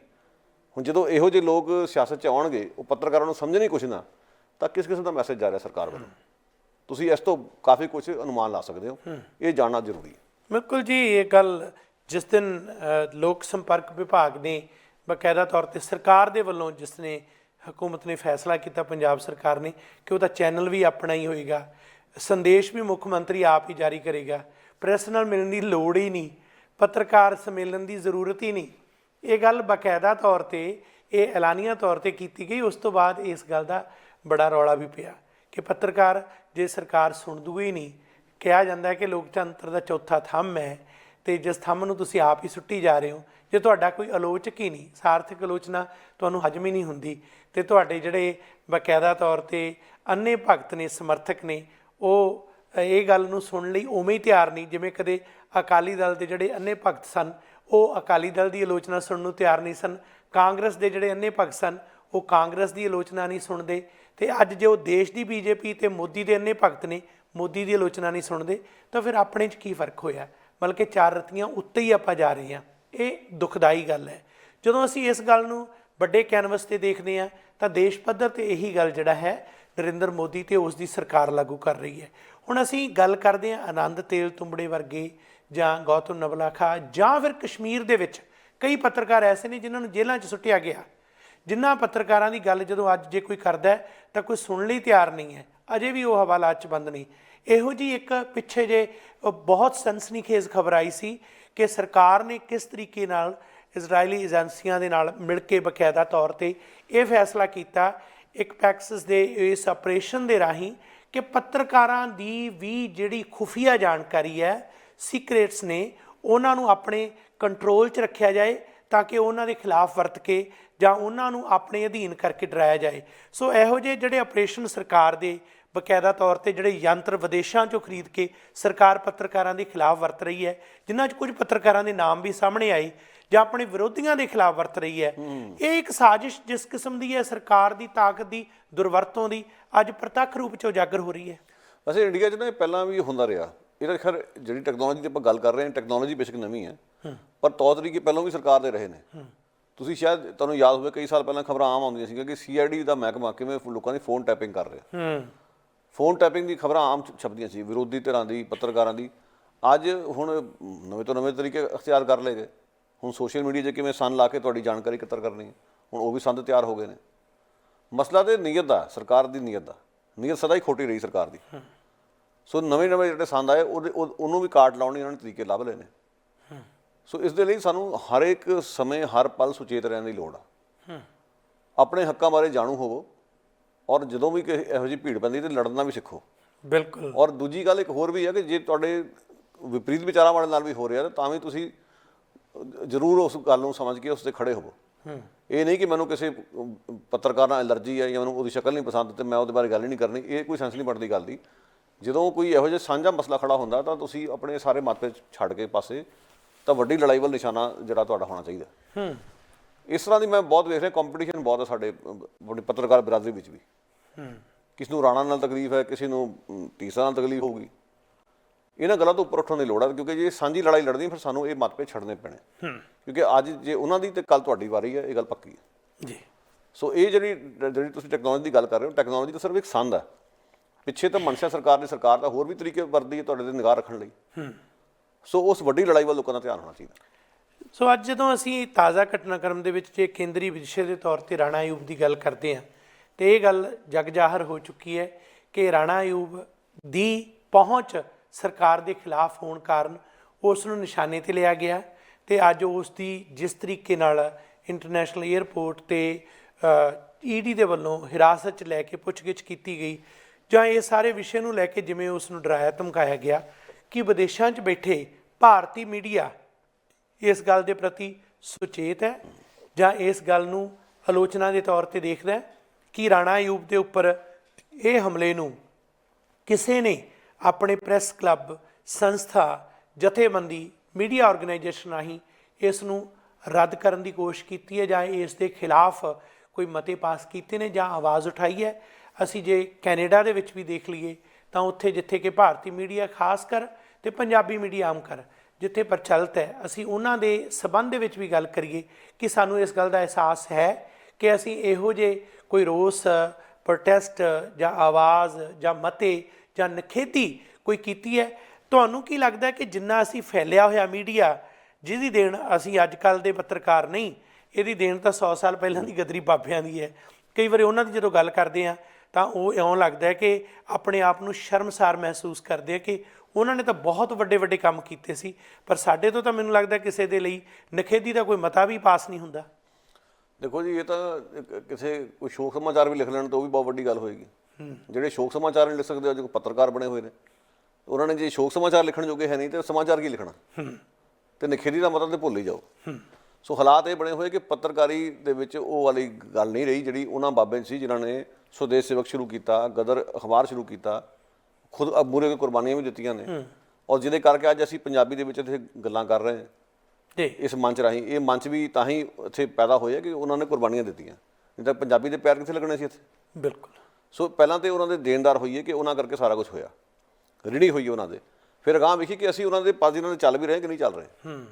ਇੱਥੇ ਇੱਕ ਜਾਲੀ ਪੱਤਰਕਾਰ ਦੀ ਬੜੀ ਗੱਲ ਹੁੰਦੀ ਹੈ, ਉਹਦੇ ਬਾਰੇ ਕਿ ਜੀ ਬੜਾ ਵੱਡਾ ਸ਼ਹੀਦ ਪੱਤਰਕਾਰ, ਧੂ ਤਾਰਾ ਪੱਤਰਕਾਰੀ ਦਾ, ਜਿਹੜੇ ਬੰਦੇ ਸੀ ਉਹਨਾਂ 'ਤੇ ਗੱਲ ਨਹੀਂ ਹੁੰਦੀ, ਅਤੇ ਨਾ ਉਹਨਾਂ ਦੀ ਗੱਲ ਹੁੰਦੀ ਹੈ, ਨਾ ਉਹਨਾਂ ਵੱਲੋਂ ਜਿਹੜੇ ਪੂਰਨੇ ਪਾਏ ਗਏ ਉਹਨਾਂ ਦੀ ਚਰਚਾ ਹੁੰਦੀ ਹੈ, ਅਤੇ ਨਾ ਉਹਨਾਂ ਦੀ ਚਰਚਾ ਹੁੰਦੀ ਅਤੇ ਨਾ ਉਹਨਾਂ ਤੋਂ ਕੋਈ ਸੇਧ ਲਈ ਜਾਂਦੀ ਹੈ।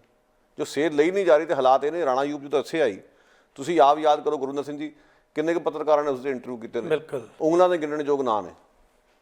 ਇੱਕ ਇੱਥੇ ਦਾ ਵੱਡਾ ਰੇਡੀਓ ਸਟੇਸ਼ਨ ਹੈ, ਮੈਂ ਨਾਂ ਨਹੀਂ ਲੈਣਾ ਉਹਦਾ, ਉੱਥੋਂ ਦੇ ਇੱਕ ਹੋਸਟ ਨੇ ਹਿੰਮਤ ਕੀਤੀ, ਮੈਂ ਰਾਣਾ ਅਯੂਬ ਨੂੰ ਕਹਿੰਦਾ ਮੈਂ ਇੰਟਰਵਿਊ ਕਰਨਾ। ਉਸ ਨੂੰ ਰੋਕਿਆ ਗਿਆ, ਘੂਰਿਆ ਗਿਆ ਉਹ ਮਾਲਕਾਂ ਵੱਲੋਂ ਕਿ ਇੱਥੇ ਪ੍ਰੋਬਲਮ ਪੈ ਜਾਣੀ ਸਾਨੂੰ ਕਿ ਜੇ ਤੁਸੀਂ ਰਾਣਾ ਅਯੂਬ ਦਾ ਇੰਟਰਵਿਊ ਵੀ ਕੀਤਾ। ਰਾਣਾ ਅਯੂਬ ਨੂੰ ਰੌ ਸਟਰੀਟ ਗੁਰੂ ਘਰ ਨੇ ਬੋਲਣ ਤੱਕ ਨਹੀਂ ਦਿੱਤਾ। ਰਾਣਾ ਅਯੂਬ ਨੂੰ ਅਨੇਕਾਂ ਹੋਰ ਮੀਡੀਆ ਅਦਾਰਿਆਂ ਨੇ ਇਗਨੋਰ ਕੀਤਾ। ਇਹ ਆਪਣੇ ਆਪ 'ਚ ਸਾਰਾ ਕੁਝ ਦੱਸ ਦਿੰਦਾ। ਹੁਣ ਜਿਹੜੇ ਤਾਂ ਉੱਥੇ ਬੈਠੇ ਨੇ ਹਿੰਦੁਸਤਾਨ 'ਚ ਸ਼ੇਰ ਦੀ ਜਾੜ 'ਚ, ਰਾਣਾ ਅਯੂਬ ਵਰਗੇ ਖਤਰਾ ਰੋਜ਼ ਸਹੇੜਦੇ ਆ, ਉਹਨਾਂ ਦੀ ਤਾਂ ਗੱਲ ਸਮਝ ਪੈਂਦੀ ਕਿ ਚਲੋ ਉੱਥੇ ਬੈਠੇ ਆ, ਉਹ ਕੰਪਰੋਮਾਈਜ਼ ਕਰ ਵੀ ਸਕਦੇ, ਨਹੀਂ ਵੀ ਕਰ ਸਕਦੇ, ਉਹਨਾਂ ਦੀ ਮਰਜ਼ੀ ਹੈ। ਜਿਹੜੇ ਇੱਥੇ ਬੈਠੇ ਨੇ ਉਹਨਾਂ ਨੂੰ ਕੀ ਤਕਲੀਫ ਹੈ? ਸਿਵਾਏ ਵੀਜ਼ੇ ਦੇ ਡਰ ਤੋਂ ਹੋਰ ਡਰ ਹੈ ਕਿ ਇਹਨਾਂ ਨੂੰ? ਨਾ ਇਹਨਾਂ ਦੇ ਗੋਲੀ ਵੱਜਣੀ ਹੈ, ਨਾ ਇਹਨਾਂ ਨੇ ਜੇਲ੍ਹ ਜਾਣਾ। ਖਾਮ-ਖਾਂ ਦੇ ਇਹ ਵਕੀਲ ਬਣੇ ਹੋਏ ਹਿੰਦੁਸਤਾਨ ਸਰਕਾਰ ਦੇ। ਰਾਣਾ ਅਯੂਬ ਦੀ ਗੱਲ ਨਹੀਂ ਸੁਣਨੀ ਅਤੇ ਇੱਧਰ ਉੱਧਰੋਂ ਖਬਰਾਂ ਲੈ ਕੇ ਅਤੇ ਗੱਪਾਂ ਮਾਰ ਕੇ ਚਲੇ ਜਾਣਾ। ਸੋ ਇਸ ਕਿਸਮ ਦੀ ਪੱਤਰਕਾਰੀ ਇੱਥੇ ਹੋ ਰਹੀ ਜਿਹਦਾ ਕੋਈ ਮਿਆਰ ਹੀ ਹੈ ਨੀਗਾ। ਸੋ ਇਸ ਤਰ੍ਹਾਂ ਦੀ ਪੱਤਰਕਾਰੀ ਨੂੰ ਵੇਖ ਕੇ ਤੁਹਾਡਾ ਸੱਚਮੁੱਚ ਸ਼ਰਮ ਨਾਲ ਸਿਰ ਨੀਵਾਂ ਹੁੰਦਾ। ਸੋਚਣ ਲਈ ਅਸੀਂ ਮਜਬੂਰ ਹੁੰਦੇ ਕਿੱਥੇ ਉਹ ਬਾਬੇ ਸੀ ਜਿਨ੍ਹਾਂ ਨੇ ਅਖਬਾਰਾਂ ਸ਼ੁਰੂ ਕਰਕੇ ਇਹੋ ਜਿਹੀ ਜਿਵੇਂ ਪੈਣਾ ਪਾਈਆਂ, ਅਤੇ ਕਿੱਥੇ ਆਹ ਲੋਕ ਨੇ ਜਿਹੜੇ ਕਲਗੀਆਂ ਲਾਈ ਬੈਠੇ ਨੇ ਕਿ ਅਸੀਂ ਬਹੁਤ ਕੋਈ ਵੱਡਾ ਹੋਸਟ ਹੁੰਦਾ, ਕੋਈ ਸੁਪਰ ਹੋਸਟ, ਅਤੇ ਕੰਮ ਉਹਨਾਂ ਦੇ ਕੀ ਨੇ? ਉਹਨਾਂ ਦੇ ਰਾਣਾ ਅਯੂਬ ਨਾਲ ਇੰਟਰਵਿਊ ਕਰਨ ਲੱਗੇ ਜਾਨ ਨਿਕਲਦੀ ਉਹਨਾਂ ਦੀ, ਜਾਂ ਰਾਣਾ ਅਯੂਬ ਨਾਲ ਜੋ ਅੱਜ ਹੋਇਆ ਉਸ ਦੇ ਬਾਰੇ ਖਬਰ ਦੇਣ ਤੋਂ ਵੀ ਉਹਨਾਂ ਦੀ ਜਾਨ ਨਿਕਲੂਗੀ, ਉਹਦੇ ਬਾਰੇ ਚਰਚਾ ਕਰਨ ਤੋਂ ਵੀ ਗੁਰੇਜ਼ ਕਰਨਗੇ। ਟਾਕ ਸ਼ੋਅ ਤਾਂ ਛੱਡ ਹੀ ਦਿਓ, ਟਾਕ ਸ਼ੋਅ ਤਾਂ ਇੱਥੇ ਫਜ਼ੂਲ ਜਿਹੇ ਹੁੰਦੇ ਕਈ ਇੱਦਾਂ ਦੇ ਜਿਹਦਾ ਕੋਈ ਮਤਲਬ ਹੀ ਹੈ ਨਹੀਂਗਾ। ਕੋਈ ਟਾਕ ਸ਼ੋਅ ਕਰੀ ਬੈਠਾ ਕਿ ਆਪਣਾ ਜਿਹੜਾ ਤੁਸੀਂ ਚਰਚਾ ਕਰ ਲਓ ਕਿ ਵੀ ਪੱਗ ਦਾ ਰੰਗ ਕਿਹੋ ਜਿਹਾ ਹੋਵੇ, ਸ਼ੇਰੇ ਪੰਜਾਬ ਕੌਣ ਹੈ ਕੌਣ ਨਹੀਂ ਹੈ, ਮਤਲਬ ਅਜੀਬ ਜਿਹੀਆਂ ਗੱਲਾਂ, ਨਾ ਉਹਦਾ ਕੋਈ ਸਿਰ ਨਾ ਮੱਥਾ। ਲਾਈਵ ਲੋਕੇਸ਼ਨ ਕਰਨੀ ਹੋਵੇ, ਜਾ ਕੇ ਸਟੋਰਾਂ ਦਾ ਸਮਾਨ ਵੇਚਣਾ ਹੋਵੇ, ਸਾਰੇ ਪਹੁੰਚ ਜਾਂਦੇ। ਤੇ ਜਦੋਂ ਕੋਈ ਇਹੋ ਜਿਹੀ ਘਟਨਾ ਵਾਪਰ ਜਾਏ, ਜਿਵੇਂ ਐਬਟਸਫੋਰਡ 'ਚ ਬੱਸ ਹਾਦਸਾਗ੍ਰਸਤ ਹੋਈ, ਕਿੰਨੇ ਕਿ ਮੀਡੀਆ ਵਾਲੇ ਸੀ ਜਾ ਕੇ ਉੱਥੇ ਲਾਈਵ ਕਵਰੇਜ ਕੀਤੀ ਉਹਨਾਂ ਨੇ, ਪੰਜਾਬੀ ਮੀਡੀਆ ਦੀ ਮੈਂ ਗੱਲ ਕਰਦਾ। ਜਿਵੇਂ ਅੰਗਰੇਜ਼ੀ ਮੀਡੀਆ ਜਾ ਕੇ ਮੌਕੇ 'ਤੇ ਲਾਈਵ ਕਵਰੇਜ ਕਰਦਾ, ਸਾਡੇ ਜੋ ਕਿੰਨੇ ਗਏ ਉੱਥੇ, ਸਾਡੇ ਭਾਈਚਾਰੇ ਦੀ 3 ਔਰਤਾਂ ਮਰੀਆਂ ਸੀਗੀਆਂ। ਹਾਂ, ਪਰ ਜੇ ਲਾਈਵ ਲੋਕੇਸ਼ਨ ਕਰਨੀ ਹੋਵੇ, ਜੇ ਦਾਲਾਂ ਵੇਚਣੀਆਂ ਹੋਣ, ਮੂਲੀਆਂ ਵੇਚਣੀਆਂ, ਉੱਥੇ ਸਾਰੇ ਪਹੁੰਚ ਜਾਂਦੇ। ਸੋ ਇਹ ਸਾਡੇ ਪੱਤਰਕਾਰੀ ਦਾ ਲੈਵਲ ਹੈ ਅੱਜ ਕੱਲ੍ਹ। ਸੋ ਇਹਨੂੰ ਸੁਧਾਰਨਾ ਹੀ ਪੈਣਾ, ਨਹੀਂ ਤਾਂ ਹੋਰ ਕੋਈ ਚਾਰਾ ਨਹੀਂ ਗਾ। ਰਾਣਾ ਯੂਬ ਵਿਚਾਰੀ ਤਾਂ ਆਪਣੀ ਲੜਾਈ ਲੜ ਰਹੀ ਆ, ਤੁਸੀਂ ਤਾਂ ਉਹਦੇ ਜਗ੍ਹਾ ਹੈ ਨਹੀਂਗੇ, ਨਾ ਤੁਸੀਂ ਉਹਦੀ ਬਰਾਬਰੀ ਕਰ ਸਕਦੇ ਹੋ। ਘੱਟੋ ਘੱਟ ਹੋਰ ਨਾ ਸਹੀ ਤਾਂ ਉਹਦੀ ਖਬਰ ਹੀ ਦੇ ਦਿਓ, ਇਹੀ ਬੜਾ ਵੱਡਾ ਆਸਾਨ ਹੋਊਗਾ। ਇਹ ਗੱਲ ਸੱਚ ਹੈ ਕਿ ਜੋ ਇਸ ਵੇਲੇ ਜ਼ਬਰ ਜਾਂ ਜੋ ਤਸ਼ੱਦਦ ਜਿਸ ਕਿਸਮ ਦਾ ਮੀਡੀਆ ਦੀਆਂ ਉਹ ਸ਼ਖਸੀਅਤਾਂ 'ਤੇ ਹੋ ਰਿਹਾ, ਜਿਨ੍ਹਾਂ ਦੇ ਵਿੱਚ ਅਸੀਂ ਰਾਣਾ ਅਯੂਬ ਦੀ ਗੱਲ ਕਰਦੇ ਹਾਂ, ਇਹ ਸਾਰੀ ਆਵਾਜ਼ ਜਿਹੜੀ ਹੈ ਸਾਡੀ ਸਾਰਿਆਂ ਦੀ ਉਠਾਉਣੀ ਬੜੀ ਜ਼ਰੂਰੀ ਹੈ। ਅਤੇ ਇਹ ਵੀ ਗੱਲ ਹੈ ਕਿ ਜਿਨ੍ਹਾਂ ਗਦਰੀ ਬਾਬਿਆਂ ਨੇ ਇੰਨੇ ਰਾਹ ਬਣਾਏ, ਜਿਨ੍ਹਾਂ ਨੇ ਇਹ ਮੰਜ਼ਿਲ ਤੈਅ ਕੀਤੀ, ਜਿਨ੍ਹਾਂ ਨੇ ਅੱਜ ਸਾਡੇ ਲਈ ਇਹ ਮੌਕਾ ਦਿੱਤਾ, ਜੇਕਰ ਅਸੀਂ ਉਹਨਾਂ ਨੂੰ ਅੱਖੋਂ ਪਰੋਖੇ ਕਰ ਦਿਆਂਗੇ ਤਾਂ ਬੜੀ ਅਫਸੋਸ ਵਾਲੀ ਗੱਲ ਹੈ। ਹੁਣ ਇੱਥੇ ਇਹ ਗੱਲ ਆਉਂਦੀ ਹੈ ਕਿ ਜਿਹੜੀ ਸੰਸਥਾ ਗਦਰੀ ਬਾਬਿਆਂ ਦੀ ਹੈ, ਜਿਨ੍ਹਾਂ ਸੰਸਥਾ ਦੇ ਉੱਤੇ ਅਸੀਂ ਮਾਣ ਕਰਦੇ ਹਾਂ, ਜਿਨ੍ਹਾਂ ਨਾਵਾਂ ਦੀ ਅਸੀਂ ਪਹਿਲਾਂ, ਜਿਨ੍ਹਾਂ ਨੇ ਇੱਥੇ ਪੱਤਰਕਾਰੀ ਵੀ ਸ਼ੁਰੂ ਕੀਤੀ, ਸਾਡੇ ਵੀ ਜਿਹੜੇ ਪਾਈਨੀਅਰ ਨੇ, ਉਹਨਾਂ ਨੇ ਜਥੇਬੰਦੀਆਂ ਬਣਾਈਆਂ, ਜੇ ਉੱਥੇ ਨਹੀਂ ਰਾਣਾ ਅਯੂਬ ਵਰਗੇ ਬੋਲਣਗੇ ਤਾਂ ਫਿਰ ਕਿੱਥੇ ਬੋਲਣਗੇ? ਕਿੱਥੇ ਉਹ ਆਪਣੀ ਆਵਾਜ਼ ਬੁਲੰਦ ਕਰਨਗੇ? ਕਿ ਉੱਥੇ ਕਦੇ ਇੰਦਰਾ ਕਦੇ ਮੋਦੀ, ਇਹਨਾਂ ਲੋਕਾਂ ਨੂੰ ਹੀ ਜੀ ਆਇਆਂ ਕਿਹਾ ਜਾ ਸਕਦਾ? ਕਿ ਉਹਨਾਂ ਦੇ ਉਸ ਥਾਵਾਂ ਦੇ ਉੱਪਰ ਅੱਜ ਸਰਕਾਰ ਦੀਆਂ ਨੀਤੀਆਂ ਦੀ ਆਲੋਚਨਾ ਨਹੀਂ ਹੋ ਸਕਦੀ? ਕਿ ਅੱਜ ਜੋ ਪੱਤਰਕਾਰਾਂ ਨਾਲ ਧੱਕਾ ਹੋ ਰਿਹਾ ਉੱਥੇ ਉਹ ਆਵਾਜ਼ ਨਾ ਬੁਲੰਦ ਕਰਨ? ਉਹ ਕਿੱਥੇ ਜਾਣ? ਫਿਰ ਅਸੀਂ ਕਹਿੰਦੇ ਹਾਂ ਕਿ ਪੀੜਤ ਦੀ ਬਾਂਹ ਫੜਨੀ ਹੈ। ਸਿੱਖ ਧਰਮ ਦਾ ਸੰਕਲਪ ਵੀ ਇਹ ਹੈ, ਸਿੱਖ ਸੰਸਥਾਵਾਂ ਦੀ ਬੁਨਿਆਦ ਇਹ ਹੈ। ਅਤੇ ਗਦਰ ਲਹਿਰ ਦੇ ਵੇਲੇ ਵੀ ਇਹ ਸੀ ਕਿ ਇਹਨਾਂ ਸਿੱਖ ਸੰਸਥਾਵਾਂ ਨੇ ਸਾਰੇ ਪੀੜਤਾਂ ਦੀ ਬਾਂਹ ਫੜੀ, ਚਾਹੇ ਮੁਸਲਮਾਨ ਸੀ, ਕੋਈ ਹਿੰਦੂ ਸੀ, ਜਾਂ ਕਿਸੇ ਹੋਰ ਧਰਮ ਦਾ ਸੀ। ਅਤੇ ਇਹ ਜੇ ਅੱਜ ਸਰਕਾਰ ਨਾਲ ਰਲ ਕੇ ਚੱਲਣਗੇ ਤਾਂ ਫਿਰ ਤਾਂ ਸਿੱਖ ਧਰਮ ਦਾ ਬੁਨਿਆਦੀ ਸਿਧਾਂਤਕ ਤੌਰ 'ਤੇ ਇਹ ਆਲੋਚਨਾ ਹੈ। ਕਿਉਂਕਿ ਸਿੱਖ ਦੀ ਪਰਿਭਾਸ਼ਾ ਜੇ ਇੱਕ ਲਾਈਨ 'ਚ ਕਰਨੀ ਹੋਵੇ ਤਾਂ ਬੜੀ ਸਿੱਧੀ ਸੌਖੀ ਸਪਸ਼ਟ ਪਰਿਭਾਸ਼ਾ ਹੈ ਕਿ ਸਿੱਖ ਉਹ ਹੈ ਜਿਹੜਾ ਸਥਾਪਤੀ ਦੇ ਖਿਲਾਫ ਲੜਦਾ, ਜਿਹੜਾ ਪੀੜਤ ਦੇ ਨਾਲ ਖੜਦਾ। ਅਤੇ ਅੱਜ ਪੀੜਤ ਕੌਣ ਹੈ? ਜਿਹੜਾ ਜ਼ਬਰ ਦੇ ਨਾਲ ਲੜ ਰਿਹਾ। ਸਥਾਪਤੀ ਨਾਲ ਖੜਨ ਵਾਲਾ ਜਿਹੜਾ ਹੈ ਉਹ ਸਿੱਖ ਨਹੀਂ ਹੋ ਸਕਦਾ, ਇਹ ਗੱਲ ਸੱਚ ਹੈ। ਅਤੇ ਉਸ ਤੋਂ ਬਾਅਦ ਮਨੁੱਖੀ ਅਧਿਕਾਰ ਜਥੇਬੰਦੀਆਂ, ਅੱਜ ਕੈਨੇਡਾ ਦੀ ਧਰਤੀ 'ਤੇ ਬਹੁਤ ਸਾਰੀਆਂ ਸੰਸਥਾਵਾਂ ਨੇ ਜਿਨ੍ਹਾਂ ਦੀ ਅਸੀਂ ਅਕਸਰ ਗੱਲ ਕਰਦੇ ਹਾਂ। ਕਈ ਗਦਰੀ ਬਾਬਿਆਂ ਦੇ ਨਾਂ 'ਤੇ ਸੰਸਥਾਵਾਂ ਬਣੀਆਂ ਹੋਈਆਂ, ਕਈ ਮੇਲੇ ਵੀ ਕਰਵਾਉਂਦੀਆਂ ਨੇ, ਬਹੁਤ ਵੱਡੇ ਵੱਡੇ ਇਕੱਠ ਕਰਾਉਂਦੀਆਂ ਨੇ। ਅੱਜ ਜਦੋਂ ਰਾਣਾ ਅਯੂਬ ਨੂੰ ਇਸ ਵੇਲੇ ਇੱਕ ਪੱਤਰਕਾਰ ਨੂੰ ਸਿਰਫ ਅਤੇ ਸਿਰਫ ਮੋਦੀ ਸਰਕਾਰ ਦੀ ਆਲੋਚਕ ਹੋਣ ਕਾਰਨ ਇਨਫੋਰਸਮੈਂਟ ਡਾਇਰੈਕਟੋਰੇਟ ਰਾਹੀਂ ਜਾਂ ਬਾਕੀ ਇਹੋ ਜਿਹੇ ਉਸ ਦੇ ਖਿਲਾਫ ਜਿਹੜੇ ਆ ਫਰਜ਼ੀ ਤੌਰ 'ਤੇ ਕੰਮ ਕਰਕੇ ਉਸ ਨੂੰ ਡਰਾਇਆ ਧਮਕਾਇਆ ਜਾ ਰਿਹਾ, ਤਾਂ ਫਿਰ ਬੋਲਣਾ ਕਿਸ ਨੇ ਹੈ? ਆਵਾਜ਼ ਕਿਸ ਨੇ ਬੁਲੰਦ ਕਰਨੀ ਹੈ? ਸੋ ਇਹ ਜਿਹੜੀਆਂ ਸਾਰੀਆਂ ਜਥੇਬੰਦੀਆਂ ਜਿਨ੍ਹਾਂ ਦੇ ਬੜੇ ਨਾਮ ਨੇ, ਬੜੀ ਚਰਚਾ ਹੈ, ਇਹਨਾਂ ਦੇ ਵੱਲੋਂ ਵੀ ਮੇਰੇ ਧਿਆਨ 'ਚ ਕੋਈ ਬਿਆਨ ਨਹੀਂ ਆਇਆ ਕਿ ਜਿਨ੍ਹਾਂ ਨੇ ਇਹੋ ਜਿਹੇ ਪੱਤਰਕਾਰ ਦੇ ਹੱਕ ਦੇ ਵਿੱਚ ਆਵਾਜ਼ ਬੁਲੰਦ ਕੀਤੀ ਹੋਵੇ। ਦੇਖੋ ਜੀ, ਇੱਕ ਮਾਰਕਸਿਸਟਾਂ ਦਾ ਗਰੁੱਪ ਹੈ ਜਿਹੜਾ ਖਾਲਸਾ ਦਿਵਾਨ ਸੋਸਾਇਟੀ ਵੈਂਕੂਵਰ ਦੇ ਕਾਫੀ ਲੱਗੇ ਆ ਜੀ। ਉਹਦੇ ਇੱਕ ਬੜੇ ਵੱਡੇ ਆਗੂ ਨੇ, ਬੜੇ ਵੱਡੇ ਕੱਦ ਵਾਲੇ ਆਗੂ। ਉਹਨਾਂ ਨੇ ਜਦੋਂ ਰਾਣਾ ਅਯੂਬ ਦਾ ਮਸਲਾ ਉੱਠਿਆ ਤਾਂ ਖਾਲਸਾ ਦਿਵਾਨ ਸੋਸਾਇਟੀ ਦੀ ਨਿਖੇਧੀ ਕਰਨ ਦੀ ਥਾਂ 'ਤੇ ਇਹ ਕਿਹਾ ਕਿ ਅਸੀਂ ਖਾਲਸਾ ਦਿਵਾਨ ਸੋਸਾਇਟੀ ਨਾਲ ਡਟ ਕੇ ਖੜੇ ਹਾਂ ਜੀ, ਕਿਉਂਕਿ ਖਾਲਿਸਤਾਨੀ ਦੇ ਖਿਲਾਫ ਨੇ। ਜਦੋਂ ਕਿ ਗੱਲ ਇਹ ਹੋ ਰਹੀ ਕਿ ਰਾਣਾ ਅਯੂਬ ਨੂੰ ਬੋਲਣ ਨਹੀਂ ਉਹਨਾਂ ਨੇ ਦਿੱਤਾ। ਉਹਦਾ ਸੈਕੂਲਰਵਾਦ ਦਾ ਝੰਡਾ ਚੁੱਕਿਆ ਹੋਇਆ ਉਹਨਾਂ ਨੇ, ਇੰਡੀਆ 'ਚ ਵੀ ਤਾਂ ਇੱਧਰ ਵੀ। ਅਤੇ ਰਾਣਾ ਅਯੂਬ ਦੀ ਵਾਰੀ ਖਾਲਸਾ ਦਿਵਾਨ ਸੋਸਾਇਟੀ ਨਾਲ ਖੜੇ ਨੇ, ਰਾਣਾ ਨਾਲ ਨਹੀਂ ਖੜੇ। ਇਹ ਗੱਲ ਨੋਟ ਕਰਨ ਵਾਲੀ ਹੈ। ਤੁਸੀਂ ਇਸ ਤੋਂ ਅਨੁਮਾਨ ਲਾ ਲਓ ਕਿ ਕੀ ਉਹਨਾਂ ਦੀ ਸੋਚ ਹੈ, ਕੀ ਸਮਝ ਹੈ, ਅਤੇ ਆਪਣੇ ਨੂੰ ਮਾਰਕਸਿਸਟ ਕਹਾਉਂਦੇ ਅਤੇ ਕਿੰਨੇ ਕੁ ਮਾਰਕਸਵਾਦੀ ਨੇ। ਹੁਣ ਖਾਲਸਾ ਦਿਵਾਨ ਸੋਸਾਇਟੀ ਨੇ ਜਿਹੜਾ ਇਹ ਕੀਤਾ ਕਿ ਰਾਣਾ ਅਯੂਬ ਨੂੰ ਨਹੀਂ ਬੋਲਣ ਦਿੱਤਾ, ਇਹ 2-3 ਪੱਖਾਂ ਦੇ ਉੱਤੇ ਗੱਲ ਬਹੁਤ ਦਿੱਕਤ ਭਰਪੂਰ ਆ। ਪਹਿਲੀ, ਜਿਵੇਂ ਤੁਸੀਂ ਕਿਹਾ ਕਿ ਸਿੱਖੀ ਦੇ ਅਸੂਲਾਂ ਦੇ ਮੁਤਾਬਕ, ਇਹ ਤਾਂ ਗੱਲ ਵੈਸੇ ਹੀ ਗੱਲ ਸੀਗੀ ਸਿਧਾਂਤਕ ਤੌਰ 'ਤੇ, ਗੁਰਦੁਆਰੇ 'ਚ ਗੱਲ ਹੋਣੀ ਨਹੀਂ ਸੀ ਚਾਹੀਦੀ। ਰਾਦਰ ਉਹਨੂੰ ਮੰਚ ਮੁਹੱਈਆ ਕੀਤਾ ਜਾਂਦਾ ਉਹਦੀ ਗੱਲ ਸੁਣ ਲੈਂਦੇ। ਦੂਜੀ ਗੱਲ ਇਸ ਕਰਕੇ ਵੀ ਮਾੜੀ ਹੈ ਕਿ ਉਹ ਇੱਕ ਪੱਤਰਕਾਰ ਹੈ ਔਰ ਗਦਰ ਦੀ ਸੋਚ ਨੂੰ ਪਰਨਾਈ ਹੋਈ, ਗਦਰ ਦੀ ਸੋਚ ਅਨੁਸਾਰ ਕੰਮ ਕਰ ਰਹੀ ਹੈ। ਤੁਸੀਂ ਕਹਿੰਦੇ ਹੋ ਕਿ ਸਾਡੀ ਜਦੋਂ ਸੁਸਾਇਟੀ ਖੜੀ ਹੋਈ ਅਤੇ ਗਦਰ ਪਾਰਟੀ ਦੇ ਲਈ ਜ਼ਮੀਨ ਤਿਆਰ ਕੀਤੀ ਗਈ ਇੱਥੇ, ਕਿਉਂਕਿ ਜਿਹੜੇ ਬਾਨੀ ਸੀ ਜਿਨ੍ਹਾਂ ਨੇ ਇਹ ਸੰਸਥਾ ਖੜੀ ਕੀਤੀ, ਉਹਨਾਂ ਨੇ ਹੀ ਗਦਰ ਲਈ ਜ਼ਮੀਨ ਤਿਆਰ ਕੀਤੀ ਹੈ। ਗਦਰ ਇਤਿਹਾਸ ਨਾਲ ਉਹ ਗਹਿਗੱਚ ਸੀ ਉਹ ਲੋਕੀ। ਸੋ ਤੁਸੀਂ ਇੱਕ ਤਰੀਕੇ ਨਾਲ ਇਸ ਪੱਤਰਕਾਰ ਦਾ ਨਿਰਾਦਰ ਕਰਕੇ ਉਹਨਾਂ ਦਾ ਵੀ ਨਿਰਾਦਰ ਕੀਤਾ, ਜਿਨ੍ਹਾਂ ਨੇ ਗਦਰ ਅਖਬਾਰ ਸ਼ੁਰੂ ਕੀਤਾ, ਸੁਦੇਸ਼ ਸੇਵਕ ਸ਼ੁਰੂ ਕੀਤਾ, ਗਦਰ ਲਹਿਰ ਚਲਾਈ, ਸੈਕੂਲਰਵਾਦ ਦਾ ਝੰਡਾ ਜਿਹਨਾਂ ਨੇ ਚੁੱਕਿਆ, ਉਹਨਾਂ ਦਾ ਨਿਰਾਦਰ ਸੀ ਇਹ। ਔਰ ਅਗਲੀ ਬੇਸ਼ਰਮੀ ਇਹ ਕੀਤੀ ਉਹਨਾਂ ਨੇ ਕਿ ਉਹਦੇ ਬਾਰੇ ਇਹ ਕਹਿ ਰਹੇ ਨੇ ਕਿ ਇਹਦਾ ਕੰਟਰੋਵਰਸ਼ੀਅਲ ਪਾਸਟ ਹੈ ਜਾਂ ਕੰਟਰੋਵਰਸ਼ੀਅਲ ਬੈਕਗਰਾਊਂਡ ਹੈ। ਹੁਣ ਕੀ ਕੰਟਰੋਵਰਸੀ ਹੈ ਕਿ ਬਿੱਟੇ ਵਾਂਗੂ ਰਾਣਾ ਅਯੂਬ ਨੇ ਸਾਈਕਲ ਚੋਰੀ ਕੀਤਾ ਸੀਗਾ? ਦੱਸੋ ਨਾ, ਮਾੜਾ ਜਿਹਾ ਕੰਟਰੋਵਰਸੀ ਕਿਸ ਸੈਂਸ 'ਚ? ਕੀ ਉਹਨੇ ਗੁਜਰਾਤ ਫਾਈਲ ਲਿਖੀ, ਇਹ ਕੰਟਰੋਵਰਸੀ ਹੈ? ਕਮਾਲ ਦੀ ਗੱਲ ਹੈ, ਜਿਸਨੇ ਕਤਲੇਆਮ ਕੀਤੇ, ਜਿਹਦੇ ਹੱਥ ਖੂਨ ਨਾਲ ਰੰਗੇ ਹੋਏ ਗੁਜਰਾਤ ਦੇ ਮੁਸਲਮਾਨਾਂ ਨਾਲ, ਉਹ ਗੁਰਦੁਆਰੇ ਆ ਰਿਹਾ ਉੱਥੇ ਆਪਣੀ 56 ਦੀ ਛਾਤੀ ਲੈ ਕੇ, ਤੁਸੀਂ ਅੱਗੇ ਉਹਦੀ ਚਪਲੀ ਝਾੜ ਬਣ ਕੇ ਉਹਦਾ ਸਵਾਗਤ ਕਰ ਰਹੇ ਹੋ। ਉਦੋਂ ਤੁਹਾਨੂੰ ਸ਼ਰਮ ਨਾ ਆਈ? ਉਹਦੀ ਕੰਟਰੋਵਰਸੀ ਤੁਹਾਨੂੰ ਨਜ਼ਰ ਨਹੀਂ ਆਈ ਕਿ ਇਹ ਕੰਟਰੋਵਰਸ਼ੀਅਲ ਜਿਹੜਾ ਵਿਅਕਤੀ ਆ ਰਿਹਾ ਉਹਨੂੰ ਤੁਸੀਂ ਆਉਣ ਦਿੱਤਾ? ਆਖੇ ਜੀ ਉਹ ਤਾਂ ਪ੍ਰਧਾਨ ਮੰਤਰੀ ਹੈ, ਆਖੇ ਜੀ ਉਹ ਤਾਂ ਦੋਸ਼ੀ ਵੀ ਨਹੀਂ ਪਾਇਆ ਗਿਆ। ਤੇ ਮਾਫ ਕਰਨਾ, ਦੋਸ਼ੀ ਤਾਂ ਰਿਪੁਦਮਨ ਸਿੰਘ ਮਲਿਕ ਵੀ ਨਹੀਂ ਸੀ ਪਾਇਆ ਗਿਆ, ਅਜੈਬ ਸਿੰਘ ਬਾਗੜੀ ਵੀ ਨਹੀਂ ਸੀ ਪਾਇਆ ਗਿਆ, ਤੇ ਸਰੀ ਦੇ ਗੁਰਦੁਆਰੇ ਦੇ ਇੱਕ ਮੋਡਰੇਟ ਆਗੂ ਨੇ ਮੂੰਹ ਪਾੜ ਕੇ ਬਕਾਇਦਾ ਟੀਵੀ ਕੈਮਰੇ ਸਾਹਮਣੇ ਗੱਲ ਕਹੀ ਸੀ ਕਿ ਇਹਨਾਂ ਲੋਕਾਂ ਦਾ ਗੁਰਦੁਆਰੇ 'ਚ ਸਵਾਗਤ ਨਹੀਂ ਹੋਊਗਾ। ਉਦੋਂ ਤੁਹਾਡੇ ਅਸੂਲ ਹੋਰ ਸੀਗੇ ਤੇ ਮੋਦੀ ਵਾਲੀ ਹੋਰ ਨੇ। ਤੁਸੀਂ ਇਸ ਤੋਂ ਅਨੁਮਾਨ ਲਾ ਲਓ ਕਿ ਇਹ ਲੋਕ ਕਿਸ ਤਰ੍ਹਾਂ ਦੀ ਸੋਚ ਰੱਖਦੇ ਨੇ, ਕਿਸ ਤਰ੍ਹਾਂ ਦੀ ਜ਼ਹਿਨੀਅਤ ਇਹਨਾਂ ਦੀ। ਇਹਨਾਂ ਤੋਂ ਇਸ ਕਿਸਮ ਦੀ ਉਮੀਦ ਕਰਨਾ ਵੀ ਮੁਸ਼ਕਿਲ ਹੈ ਕਿ ਇਹ ਇਹੋ ਜਿਹੇ ਮੌਕੇ ਦੇ ਉੱਤੇ ਉਹਨਾਂ ਲੋਕਾਂ ਨਾਲ ਖੜਨਗੇ ਜਿਨ੍ਹਾਂ ਨਾਲ ਇਹਨਾਂ ਨੂੰ ਖੜਨਾ ਚਾਹੀਦਾ। ਇਹ ਸਦਾ ਹੀ ਸਥਾਪਤੀ ਦੇ ਹੀ ਜਿਹਨੂੰ ਕਹਿੰਦੇ ਕਿ ਚਪਲੀ ਝਾੜ ਸੀਗੇ, ਅਗਾਂਹ ਵੀ ਚਪਲੀ ਝਾੜ ਹੀ ਰਹਿਣਗੇ। ਔਖਾ ਇਹਨਾਂ ਲੋਕਾਂ ਦਾ ਬਿਲਕੁਲ ਸੱਚ ਹੈ ਕਿ ਇਹਨਾਂ ਲੋਕਾਂ ਦੀ ਜਿਹੜੀ ਪਹੁੰਚ ਹੈ, ਉਸ ਪਹੁੰਚ ਦਾ ਨਤੀਜਾ ਇਹ ਹੈ ਕਿ ਅੱਜ ਮਨੁੱਖੀ ਅਧਿਕਾਰਾਂ ਦੀ ਗੱਲਬਾਤ ਕਰਨ ਵਾਲੇ ਲੋਕ ਆ ਜਿਹੜੇ ਮਾਨਸਿਕ ਤੌਰ 'ਤੇ ਉਹ ਇਕੱਲਾਪਣ ਮਹਿਸੂਸ ਕਰਦੇ ਨੇ। ਪਰ ਦੂਸਰੇ ਪਾਸੇ ਇੱਕ ਆਸ ਵੀ ਹੈ ਕਿ ਜਦੋਂ ਰਾਣਾ ਅਯੂਬ, ਤੀਸਰਾ ਸੀਤਲਾਵਾੜ ਵਰਗੇ, ਜਿਨ੍ਹਾਂ ਨੇ ਤੀਸਰਾ ਸੀਤਲਾਵਾੜ ਨੇ ਵੀ ਇੱਥੇ ਕੈਨੇਡਾ ਦੇ ਵਿੱਚ ਆ ਕੇ ਜਦੋਂ ਗੁਜਰਾਤ ਕਤਲੇਆਮ ਜਾਂ ਇਹੋ ਜਿਹੇ ਹੋਰ ਪੱਖਾਂ ਦੇ ਬਾਰੇ ਗੱਲਬਾਤ ਕੀਤੀ, ਈਵਨ ਉਹਨਾਂ ਨੇ ਜਾ ਕੇ ਜਦੋਂ ਜਲਿਆਂਵਾਲਾ ਬਾਗ ਦਾ ਦੁਖਾਂਤ ਵਾਪਰਿਆ ਸੀ, ਉਹਨਾਂ ਦੇ ਵੱਡੇ ਵਡੇਰੇ ਜਿਹੜੇ ਉਸ ਸਮੇਂ ਬਕਾਇਦਾ ਤੌਰ 'ਤੇ ਜਿਉਂਦੇ ਸਨ, ਅਗਵਾਈ ਦੇ ਰਹੇ ਸਨ ਇਸ ਕਾਨੂੰਨੀ ਲੜਾਈ ਦੇ ਵਿੱਚ, ਉਸ ਵੇਲੇ ਦੀਆਂ ਗੱਲਾਂ ਵੀ ਸਾਹਮਣੇ ਲਿਆਂਦੀਆਂ।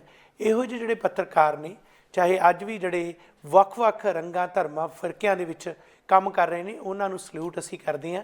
ਪੱਤਰਕਾਰੀ ਦਾ ਇੱਕ ਸਿਧਾਂਤ ਹੈ, ਉਹ ਇਹ ਹੈ ਕਿ ਤੁਸੀਂ ਤੱਥਾਂ ਦੇ ਆਧਾਰ 'ਤੇ ਗੱਲ ਕਰਨੀ, ਨਿਰਪੱਖ ਹੋ ਕੇ ਗੱਲ ਕਰਨੀ, ਤੁਸੀਂ ਕਦੇ ਵੀ ਉਲਾਰ ਗੱਲ ਨਹੀਂ ਕਰਨੀ। ਤੁਸੀਂ ਹਮੇਸ਼ਾ ਉਸ ਗੱਲ ਨੂੰ ਸਾਹਮਣੇ ਲਿਆਉਣਾ ਜਦੋਂ ਸੱਚ ਜਿਹੜਾ ਹੈ ਪਬਲਿਕ ਦੇ ਤੱਕ ਪਹੁੰਚਾਇਆ ਜਾ ਸਕੇ। ਪਰ ਜਦੋਂ ਸਰਕਾਰ ਤੁਹਾਡੇ ਸੱਚ ਨੂੰ ਦਬਾਉਣਾ ਚਾਹੁੰਦੀ ਹੈ, ਜਦੋਂ ਲੋਕ ਜਿਹੜੇ ਸੱਚ ਸੁਣਨਾ ਨਹੀਂ ਚਾਹੁੰਦੇ, ਤਾਂ ਫਿਰ ਫਾਇਦਾ ਕੀ ਹੈ?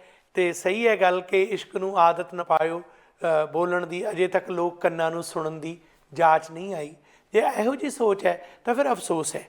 ਹੁਣ ਗੱਲ ਆਉਂਦੀ ਹੈ ਆਮ ਸਰੋਤਿਆਂ 'ਤੇ, ਦਰਸ਼ਕਾਂ 'ਤੇ, ਪਾਠਕਾਂ 'ਤੇ, ਚਾਹੇ ਅਖਬਾਰ ਨੇ, ਚਾਹੇ ਟੈਲੀਵਿਜ਼ਨ ਹੈ, ਚਾਹੇ ਰੇਡੀਓ ਹੈ। ਜਦੋਂ ਅਸੀਂ ਲੋਕਾਂ ਦੇ ਸੁਣਨ ਦੀ ਗੱਲ ਕਰਦੇ ਹਾਂ ਤੇ ਅੱਜ ਦਾ ਪਾਠਕ ਵਰਗ, ਸਰੋਤਾ ਵਰਗ, ਮੈਨੂੰ ਲੱਗਦਾ ਕਿ ਪਰੋਸ ਕੇ ਉਹਨਾਂ ਨੂੰ ਉਹ ਕੁਝ ਦਿੱਤਾ ਜਾ ਰਿਹਾ ਜੋ ਚਾਹੁੰਦਾ ਹੈ, ਜੋ ਮੌਜ ਮਸਤੀ ਦੇ ਨਾਲ ਸੰਗੀਤ ਸੁਣਨਾ, ਉਹ ਵੀ ਕਿਸੇ ਮੂੰਹ ਸਿਰ ਵਾਲਾ ਨਹੀਂ ਸੁਣਨਾ। ਖਬਰਾਂ ਸੁਣਨੀਆਂ, ਉਹ ਵੀ ਜਿਹੜੀਆਂ ਕੰਨਾਂ ਨੂੰ ਚੰਗੀਆਂ ਲੱਗਣ। ਟਾਕ ਸ਼ੋਅ ਸੁਣਨੇ ਨੇ, ਉਹ ਸਿਰਫ ਉਹੀ ਜਿਹੜੇ 'ਚ ਮੌਜ ਮਸਤੀ ਹੋਵੇ, ਜਿਹੜੇ ਕਿ ਚਲੰਤ ਕਿਸਮ ਦੀ ਗੱਲ ਕਰਨ ਅਤੇ ਚੱਲਦੇ ਬਣਨ। ਅਤੇ ਜਿਹੜੀ ਸਾਰਥਕ ਡਿਸਕਸ਼ਨ ਹੈ, ਉਸ ਦਾ ਤਾਂ ਮਾਹੌਲ ਖਤਮ ਹੁੰਦਾ ਜਾ ਰਿਹਾ। ਚਿੰਤਨ ਦੀ ਗੱਲ ਹੋ ਰਹੀ ਨਹੀਂ, ਵਿਚਾਰਾਂ ਦੀ ਗੱਲ ਕਿਤੇ ਨਜ਼ਰ ਨਹੀਂ ਆ ਰਹੀ।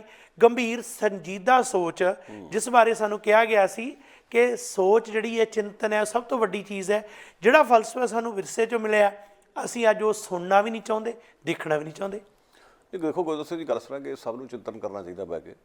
ਆਤਮ ਪੜਚੋਲ ਦੀ ਲੋੜ ਤਾਂ ਸਦਾ ਹੀ ਰਹੇਗੀ। ਪਰ ਮੈਂ ਇੱਕੋ ਗੱਲ ਕਹਿ ਕੇ ਗੱਲ ਸਮੇਟੂੰਗਾ ਆਪਣੀ ਕਿ ਜਿਹੜਾ ਬਹੁ ਗਿਣਤੀਵਾਦ ਜਿਹੜਾ ਹੈ, ਉਹ ਬੜੀ ਵੱਡੀ ਸਮੱਸਿਆ। ਹਿੰਦੁਸਤਾਨ 'ਚ ਸਾਡੇ ਕੋਲ ਉਹਦੀ ਮਿਸਾਲ ਆ। ਬਹੁ ਗਿਣਤੀ ਸਦਾ ਫੈਸਲੇ ਸਹੀ ਨਹੀਂ ਲੈਂਦੀ। ਅੱਜ ਕੋਈ ਇਸ ਕਰਕੇ ਬੜਾ ਖੁਸ਼ ਹੈ ਕਿ ਪੰਜਾਬ 'ਚ ਬਹੁ ਗਿਣਤੀ ਨੇ ਆਮ ਆਦਮੀ ਪਾਰਟੀ ਨੂੰ ਚੁਣ ਲਿਆ ਤੇ ਬਾਕੀਆਂ ਨੂੰ ਘਰੇ ਬਿਠਾ ਦਿੱਤਾ, ਤਾਂ ਉਹ ਇਹ ਵੀ ਦੇਖ ਲੈਣ ਕਿ ਬਹੁ ਗਿਣਤੀ ਨੇ ਉੱਥੇ ਯੂਪੀ 'ਚ ਉਸ ਪਾਰਟੀ ਨੂੰ ਚੁਣਿਆ ਜਿਹੜੀ ਕਿ ਫਾਸ਼ੀਵਾਦ ਡਟ ਕੇ ਉੱਥੇ ਕਰ ਰਹੀ ਹੈ। ਮੋਦੀ ਨੂੰ ਵੀ ਬਹੁ ਗਿਣਤੀ ਨੇ ਚੁਣਿਆ ਸੀਗਾ, ਹਿਟਲਰ ਨੂੰ ਵੀ ਬਹੁ ਗਿਣਤੀ ਨੇ ਚੁਣਿਆ ਸੀ। ਬਹੁ ਗਿਣਤੀ ਸਦਾ ਠੀਕ ਨਹੀਂ ਹੁੰਦੀ। ਇਹ ਗੱਲ ਸਾਨੂੰ ਕਹਿਣੀ ਪਏਗੀ ਔਰ ਲੋਕਾਂ ਨੂੰ ਸੁਣਨੀ ਵੀ ਪਏਗੀ।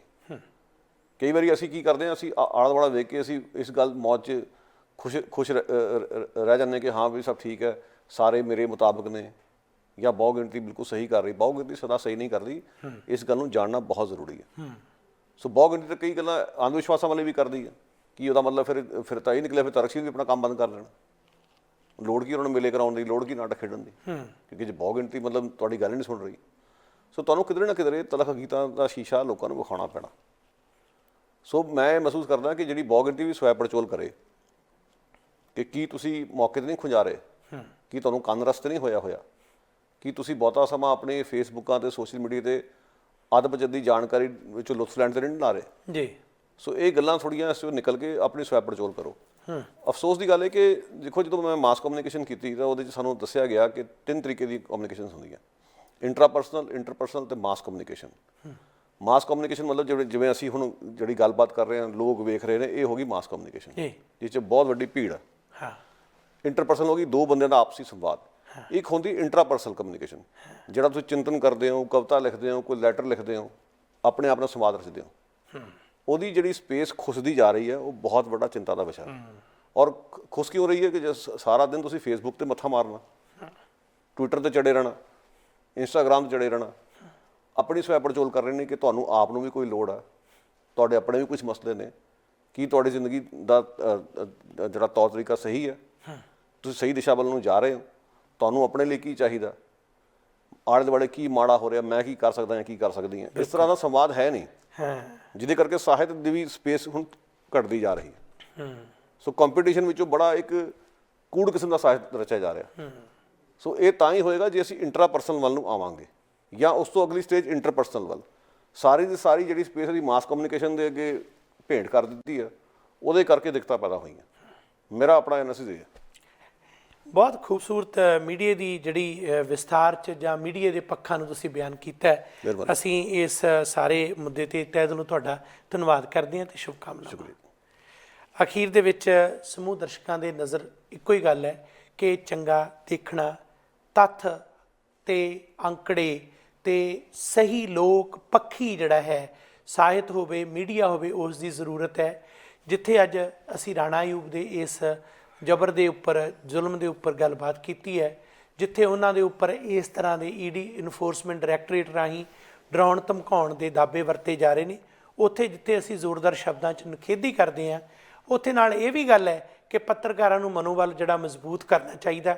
ਨਿੱਕੀਆਂ ਨਿੱਕੀਆਂ ਚੁਣੌਤੀਆਂ ਜਿਹੜੀਆਂ ਆਉਂਦੀਆਂ ਰਹਿੰਦੀਆਂ ਨੇ, ਇਹਨਾਂ ਤੋਂ ਡਰੀਏ ਨਾ, ਬਲਕਿ ਰਾਣਾ ਆਯੂਬ ਵਰਗੇ ਜਾਂ ਆਨੰਦ ਤੇਲ ਤੁੰਬੜੇ ਵਰਗੇ, ਗੌਤਮ ਨੌਲੱਖਾ ਵਰਗੇ, ਜਾਂ ਸਾਡੇ ਉਹ ਲੋਕ ਜਿਨ੍ਹਾਂ ਦੇ ਵਿੱਚੋਂ ਸ਼ਹੀਦ ਜਸਵੰਤ ਸਿੰਘ ਖਾਲੜਾ ਵਰਗੇ, ਜਾਂ ਉਹ ਚਿਹਰੇ ਜਿਨ੍ਹਾਂ ਦੇ ਵਿੱਚੋਂ ਗਦਰੀ ਬਾਬੇ ਕਰਤਾਰ ਸਿੰਘ ਸਰਾਭਾ ਵਰਗੇ, ਜਾਂ ਫਿਰ ਸ਼ਹੀਦ ਸਾਡੇ ਕਰਮ ਸਿੰਘ ਹਾਰੀ ਸਾਰੀ, ਜਿਹੜੇ ਕਿ ਕੈਨੇਡਾ ਦੀ ਧਰਤੀ 'ਤੇ ਜਿਨ੍ਹਾਂ ਨੇ ਸ਼ਹਾਦਤ ਪਾਈ, ਜਿਨ੍ਹਾਂ ਨੂੰ ਅਸੀਂ ਗੱਲਬਾਤ ਅਜੀ ਕਰਦੇ ਹਾਂ ਅਤੇ ਸਾਨੂੰ ਇਸ ਗੱਲ ਦਾ ਅਹਿਸਾਸ ਹੈ ਕਿ ਕੈਨੇਡਾ ਦੇ ਵਿੱਚ ਸਵਦੇਸ਼ ਸੇਵਕ ਅਖਬਾਰ ਜਦੋਂ ਸ਼ੁਰੂ ਹੋਇਆ, ਅਤੇ ਮਾਫ਼ ਕਰਨਾ, ਜਿਹੜੇ ਸ਼ਹੀਦ ਹਰਨਾਮ ਸਿੰਘ ਕਾਰੀ ਸਾਰੀ ਸਨ, ਉਹਨਾਂ ਨੇ ਸ਼ੁਰੂ ਕੀਤਾ।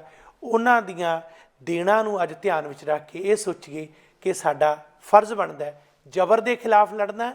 ਇਹ ਸਾਨੂੰ ਮਨੋਬਲ ਪੱਖੋਂ ਮਜ਼ਬੂਤ ਕਰਨਗੇ। ਚਾਹੇ ਕਿਸੇ 'ਤੇ ਵੀ ਪੱਤਰਕਾਰ 'ਤੇ ਕੋਈ ਸਰਕਾਰ ਤਸ਼ੱਦਦ ਕਰਦੀ ਹੈ ਤਾਂ ਫਿਰ ਆਪਣੇ ਹੌਸਲੇ ਨੂੰ ਬੁਲੰਦ ਰੱਖੀਏ ਅਤੇ ਆਪਣੇ ਆਪ ਨੂੰ ਇਹ ਜ਼ਰੂਰ ਕਹੀਏ ਕਿ ਅਹਿਲੇ ਹਿੰਮਤ ਸੇ दूर नहीं है मंजिल, कोई उठे तो सही मंजिल का इरादा लेकर। तो ਜਿਹੜੇ ਚੁਣੌਤੀਆਂ ਨੇ ਆਸ਼ੀਆਨਾ ਢਾਉਣ ਦੇ ਵਾਸਤੇ, ਮਿਟਾਉਣ ਵਾਸਤੇ ਜਿਹੜੀਆਂ ਆ ਰਹੀਆਂ ਨੇ, ਉਹਨਾਂ ਨੂੰ ਜ਼ਰੂਰ ਇਹ ਕਹੀਏ, हमने बना लिया है नया फिर से आशियाँ, हमने बना लिया है नया फिर से आशियाँ, जाओ ये बात फिर से किसी तूफ़ान से कहो, जाओ ये बात फिर से किसी तूफ़ान से कहो। बहुत शुक्रिया। ਸਾਡਾ ਹਰ ਇੱਕ ਪ੍ਰੋਗਰਾਮ ਦੇਖਣ ਤੇ ਸਾਡੇ ਨਾਲ ਜੁੜਨ ਲਈ ਸਬਸਕ੍ਰਾਈਬ ਕਰੋ ਚੈਨਲ ਪੰਜਾਬੀ ਤੇ ਨੋਟੀਫਿਕੇਸ਼ਨ ਲਈ ਬੈਲ ਆਈਕਨ ਵਾਲੇ ਬਟਨ ਤੇ ਕਲਿੱਕ ਕਰੋ।